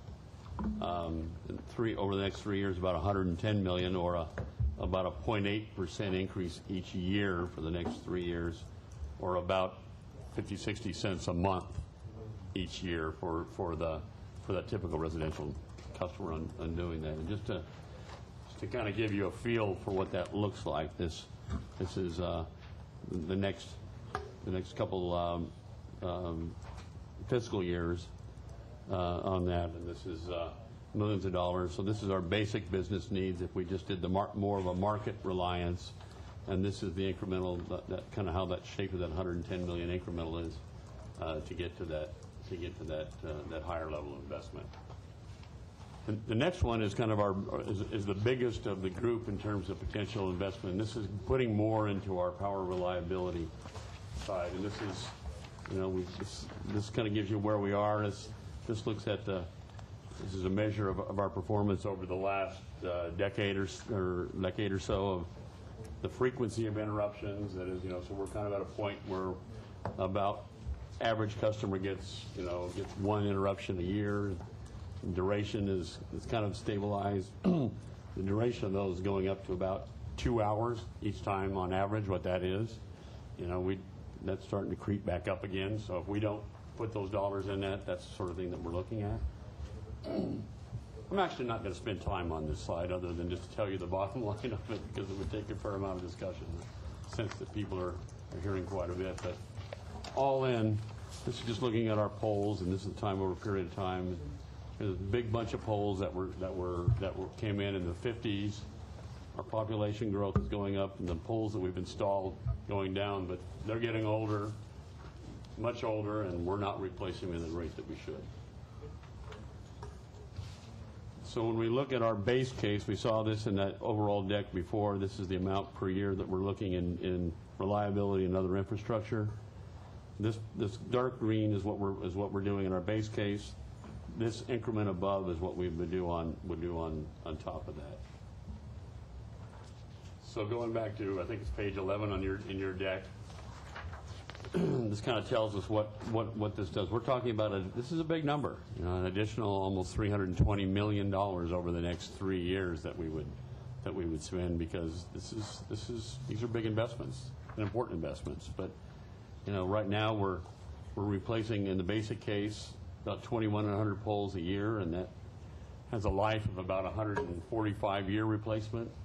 Strategic investment more than doubles that. It cuts by more than half. We get down to a level that, that's about a level that we expect poles to last. We're actually on where we should be in doing that. We're not doing anything more, proposing to do anything more in the transformer area, because we actually think the level we're at right now kind of takes care of that. But I guess, cross arms, the cross things across the pole that holds the insulators and the conductors up. Right now, this basically is, we fix them when they break. And here we would be replacing 5,000 of those per year. And on underground cables, which replacing an underground cable when they fail is pretty darn expensive. Our basic level is about 27 miles a year. We more than double that in the strategic, and we more than cut in half the replacement time life on that. And as a result, we're about to the level that we think that we should be. But this is about for that average customer, about a 1.1% per year rate increase each year, or about 86 cents a year each year to their monthly a month for each year to their monthly bill. So 86, and then $1.70 and $2.40 or something like that by the end of that third year in order to get that. So these are the three items that really we see cost and effect in the 3-year period of time. The last one's kind of a different one, only because of the timing on it. And that is, this is accelerating our coal replacement, and it specifically is focused on divesting early our 480 megawatts or so of the Navajo coal-fired plant. What we see in here is it's $33 million over this 3-year period of time, but that's because the time that it takes for us to go through that process, actually divest, that is, sell that unit, and what we have to go through legally to do that, it only happens in the last 6 months of that 3-year period of time. So that $33 million is the $33 million extra. That's the beginning of a larger piece of the cost. So there's some additional cost in here that's just beyond this 3-year period of time. So overall, we certainly plan to eliminate our coal power. The question is one of timing. This plan starts it in 2014 rather than the mandated 2019, and is something that we can make some decisions on. We want to at least give people a view that we make this and start moving down this. It does start adding some cost, but near term, not much more beyond the 3-year period of time. That's really kind of a more complex discussion. Ron, the issue of the getting off the coal, that came up in our public meeting with the Energy Efficiency at least once. Committee. Yeah, at least once. And the statement was, let's get off totally coal by 2020. Yeah. Now, do you have a number? Let me ask you this: is that even feasible to be done from a reliability standpoint, from a department standpoint? And secondly, what would the number be to do that if it could be done? Well, let's talk, because the other piece of that, obviously we will be off Navajo before 2020, no matter what. The question is, do we do it 2019 or do we do it 2014 or some point in between? Because by law we effectively have to. We theoretically could go extend by 5 years. I don't think that's really an option. Under law we have to by 2019. The Intermountain Power Project's a different story. We can do that, and we can choose to do that on Navajo because we own a piece of that plant. So we can choose to get out of that and sell that. We don't own a piece of the Intermountain Power Project. We're on a long-term power contract. That's the one runs through 2027? That's the one that goes through 2027. So Aram has spent a lot of time. We have some 36 other participants in that plant in Utah. And we're the biggest single purchaser. We're about 44%, so we're not even a majority purchaser. We can't dictate what everybody else does with that unit. We don't own it. We have a right to purchase from it. We actually have an obligation to purchase from it because we have a long-term contract.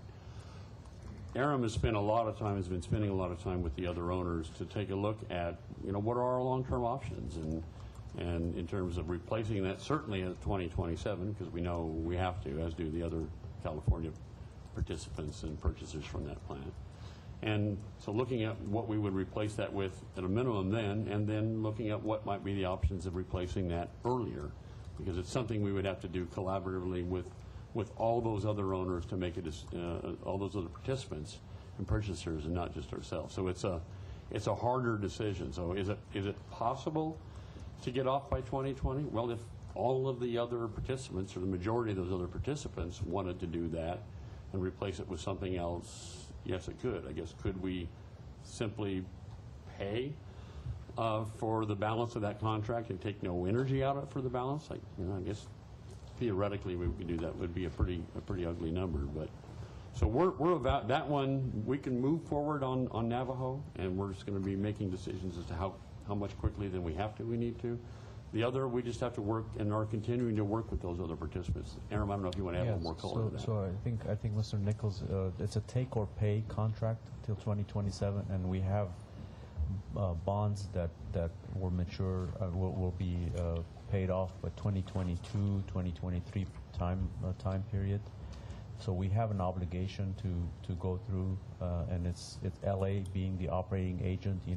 We manage the operations, day-to-day operations of the plant. Under the IPSC. The crews we have there. So we do have a lot of options, and I think Mr. Nichols mentioned the 36 Utah municipalities who are the owners of the facilities are also takers of the energy from there, and also we have 6 California cities that need to be all coming together under one single plan for us to implement this transition. Well, it's a complicated story, obviously. It is complicated, but we are moving towards trying to get some, what is the consensus of that group as we move forward. Yeah, because I think the public needs to know what the true costs are and what the true feasibility are. By the way, when we get off of Navajo, what do we replace the energy from that we're getting now from Navajo? Well, it's a combination of the additional renewable that we're entering into. Yeah, is a piece of that. It's a piece of incremental energy efficiency, and the rest of it's going to be natural gas. Mm-hmm. Yeah. So we stack the energy as we divest from Navajo. We stack the energy as we get closer to the 2019, and then we have to replace the capacity. So we have to make sure that we replace that 477 megawatt capacity some other means, either by physical plants or by contracts or other. Wouldn't that be one of our local plants then? Our plants will pick up the energy part, but the capacity part we have to figure out exactly whether we own or contract or bridge the gap between ownership and contracts. So the place where the generation occurs, we don't quite know that yet. We don't know. We don't know where that should come in, but based on the structure of where else we get the energy, we're going to have to pick a preferred location where we bring the power in. Right, and from a feasibility standpoint, if we got off of Intermountain sooner, we'd also have that same capacity. Absolutely. Big challenge. Yeah, and it's a big one for us. It's a huge chunk of our capacity and energy coming in. It's a complex undertaking. We've evaluated some of those as part of our long-term integrated resource plan. So why don't we move this forward? I want to save some time for public comment. So are there other questions of Mr. Nichols before we open? Okay, before we go to public comment, unless there's some pressing comments. Okay, I have 4 speaker cards for item number 2, public comment. The first card is Meredith McCarthy. Meredith McCarthy? Okay, she must have left. Okay. Oh, did she step out for a minute? No, I think she's already left. Already left, okay. Then the next speaker would be George Watland.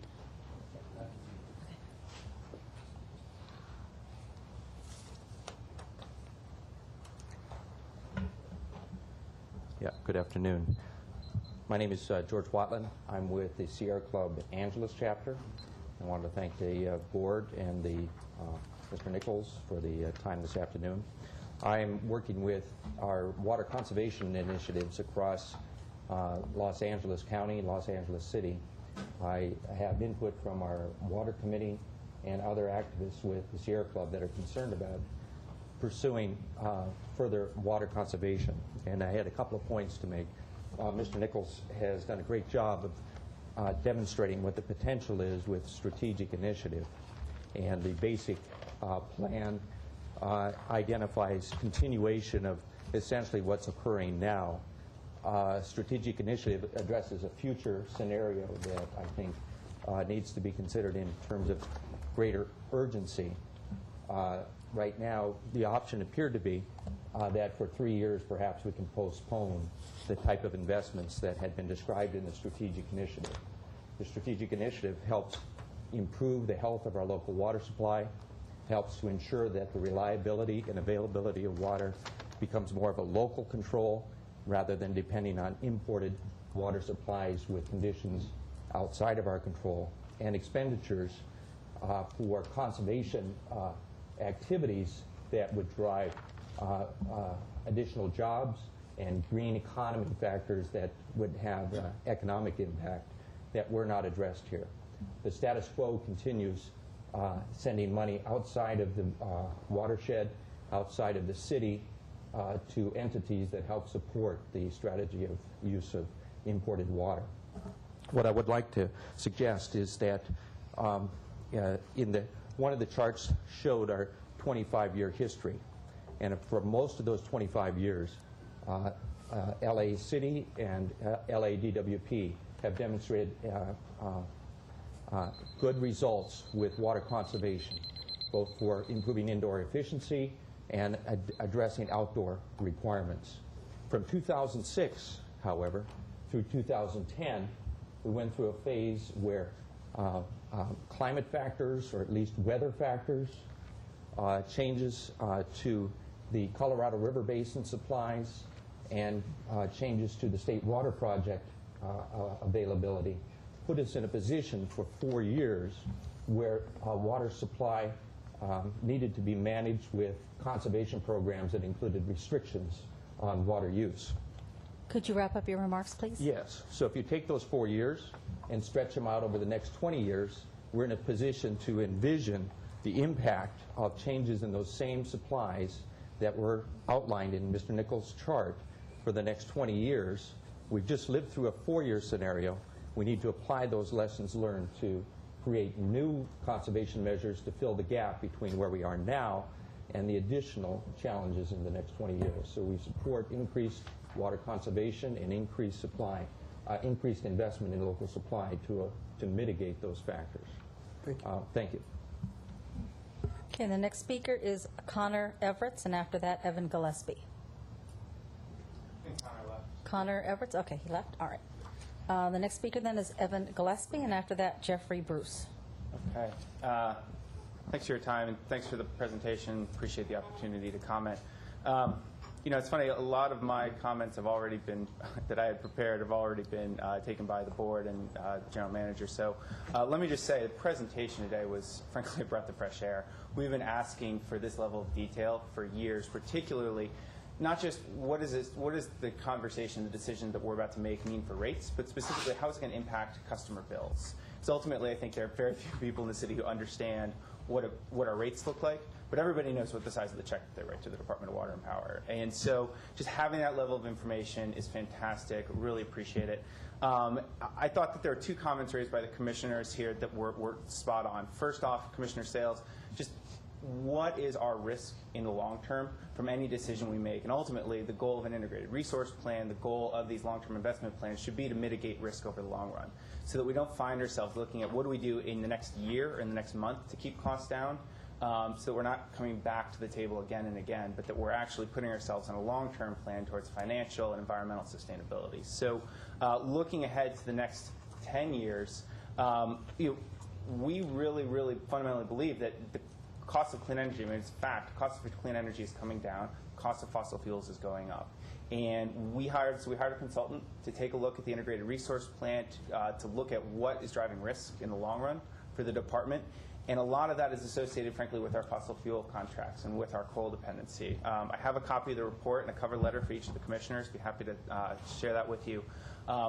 But I would really encourage the board and the department to continue this conversation, but to really look at not just how are we getting through the next 3 years, but how are we getting through the next 10 years in a way that meets both the needs of customers, meets the needs of the environment, and ultimately gets us to where we need to be in terms of a coal-free future and a future that's a little cleaner and more cost-effective. So appreciate your time. I don't know. Can you give this to the... Yeah, you can hand those to the security officer. Yeah. But thanks so much. Good, thank you. Okay, the next speaker is Jeffrey Bruce, and after that, Dr. Clyde Williams. Hi, my name is Jeffrey Bruce. I'm a ratepayer. I represent no one except myself. The officer was kind enough to accept a belated question and the suggestion, or the speaker card, and I'm just responding to what I've listened to today. First, I've had some interaction recently with Mr. Nichols, and we are so lucky to have this guy working for us. He's pretty astonishing. Okay, first the suggestion, and second the question. We are paying on our water and electricity bills approximately either 18 or 20% tax to the city. Most of your bills, residential bills, will show 10%. Other residential bills will show 12%. And we're all paying this 8% transfer fee, which is effectively a tax. May I suggest that the commission and other people in the DWP request that the city council not add those taxes to our bills for anything we increase out of these suggestions for conservation for the city, for getting our infrastructure back and correct. The city will be putting out no money for that. The city will only be being improved for that. Why increase our costs for doing that? So I hope that you will take that as a special consideration, that the city should not tax the improvements that ratepayers ask for or allow. The second thing is a question. On page 21 of the handout, it talks about how Los Angeles is quite low in its expenses for water. And it compares to San Francisco, Oakland, San Diego, and so forth, all of which are higher than we are. My question is, are San Diego, Oakland, San Francisco, the other major cities, also having to incur large bond expenses to pay for infrastructure that they have neglected to budget repairs for, or replacement for, or had 4-year amortizations for? So that's just a yes or no question, basically city by city, and I'd love to hear the answer. Thank you. Thank you. The next speaker is Dr. Clyde Williams. Dr. Clyde Williams. I wish it had been, the presentation was available before the meeting. It's much better. At least now there's some reality. Everybody knows what a bill is. Everybody knows how much they pay usually each month or every 2 months. So it's better. There are some numbers that seem to be different between the various presentations that we have had. And one of the things I would suggest is that everything be brought to the same framework. That is, if you have a 3-year average here and a 4-year average here and a 5-year average here, accept one of those averages and use that throughout. There's also a matter that the water versus the power, 2030 versus 2035, but everybody's kind of interested in the 2020, of course. So might say, make the presentations more consistent. If it's 3-year average, give a 3-year average. And make sure that all the sums of those bar charts that are either 3, 4, or 5 years are actually the numbers that are used, rather than being 1 billion off here, 1 billion off there, $0.1 billion. It's not very much, but it's better. And I'll be making more formal comments during the presentations in the various parts of LA. Thank you. Thank you. I hope this doesn't affect our fire hydrant paint. Thank you, Dr. Williams. Does that conclude public comment? Just doing a second check for Meredith McCarthy or Connor Everett. Nope, okay, thank you. That's the last card. Just one more question. Is there a representative of the the CLA here? Yeah. I just said we have a question. We're trying to find out what's happening on the ratepayer advocate. As you saw in Mr. Nichols' presentation, the department supports it. We've budgeted for it. And we're ready to move forward, and just want to get a sense of the status of that. Good afternoon, Rafael Prado with the CLA's office. Just to give you a status check as to where they're at, the City Council tomorrow will be considering the next component of the establishment of the Office of Public Accountability, which is the Citizens Committee. So basically asking the city attorney to prepare the language with regard to developing that committee. Once that's done, that'll allow for appointing authorities to select members of the committee and so forth and get the ball rolling with respect to the Office of Public Accountability. Okay. Any other comments from the... So I said it in the public hearing we had. You know, we stand ready to move forward, and if you could convey that to the CLA and the members of the City Council, I'd appreciate it. Certainly. Any other business we should take up? I want to thank you so much for this presentation. I think it was very clear and very thought-provoking. So, and thank the members for staying so long. Thank you. Adjourn the meeting.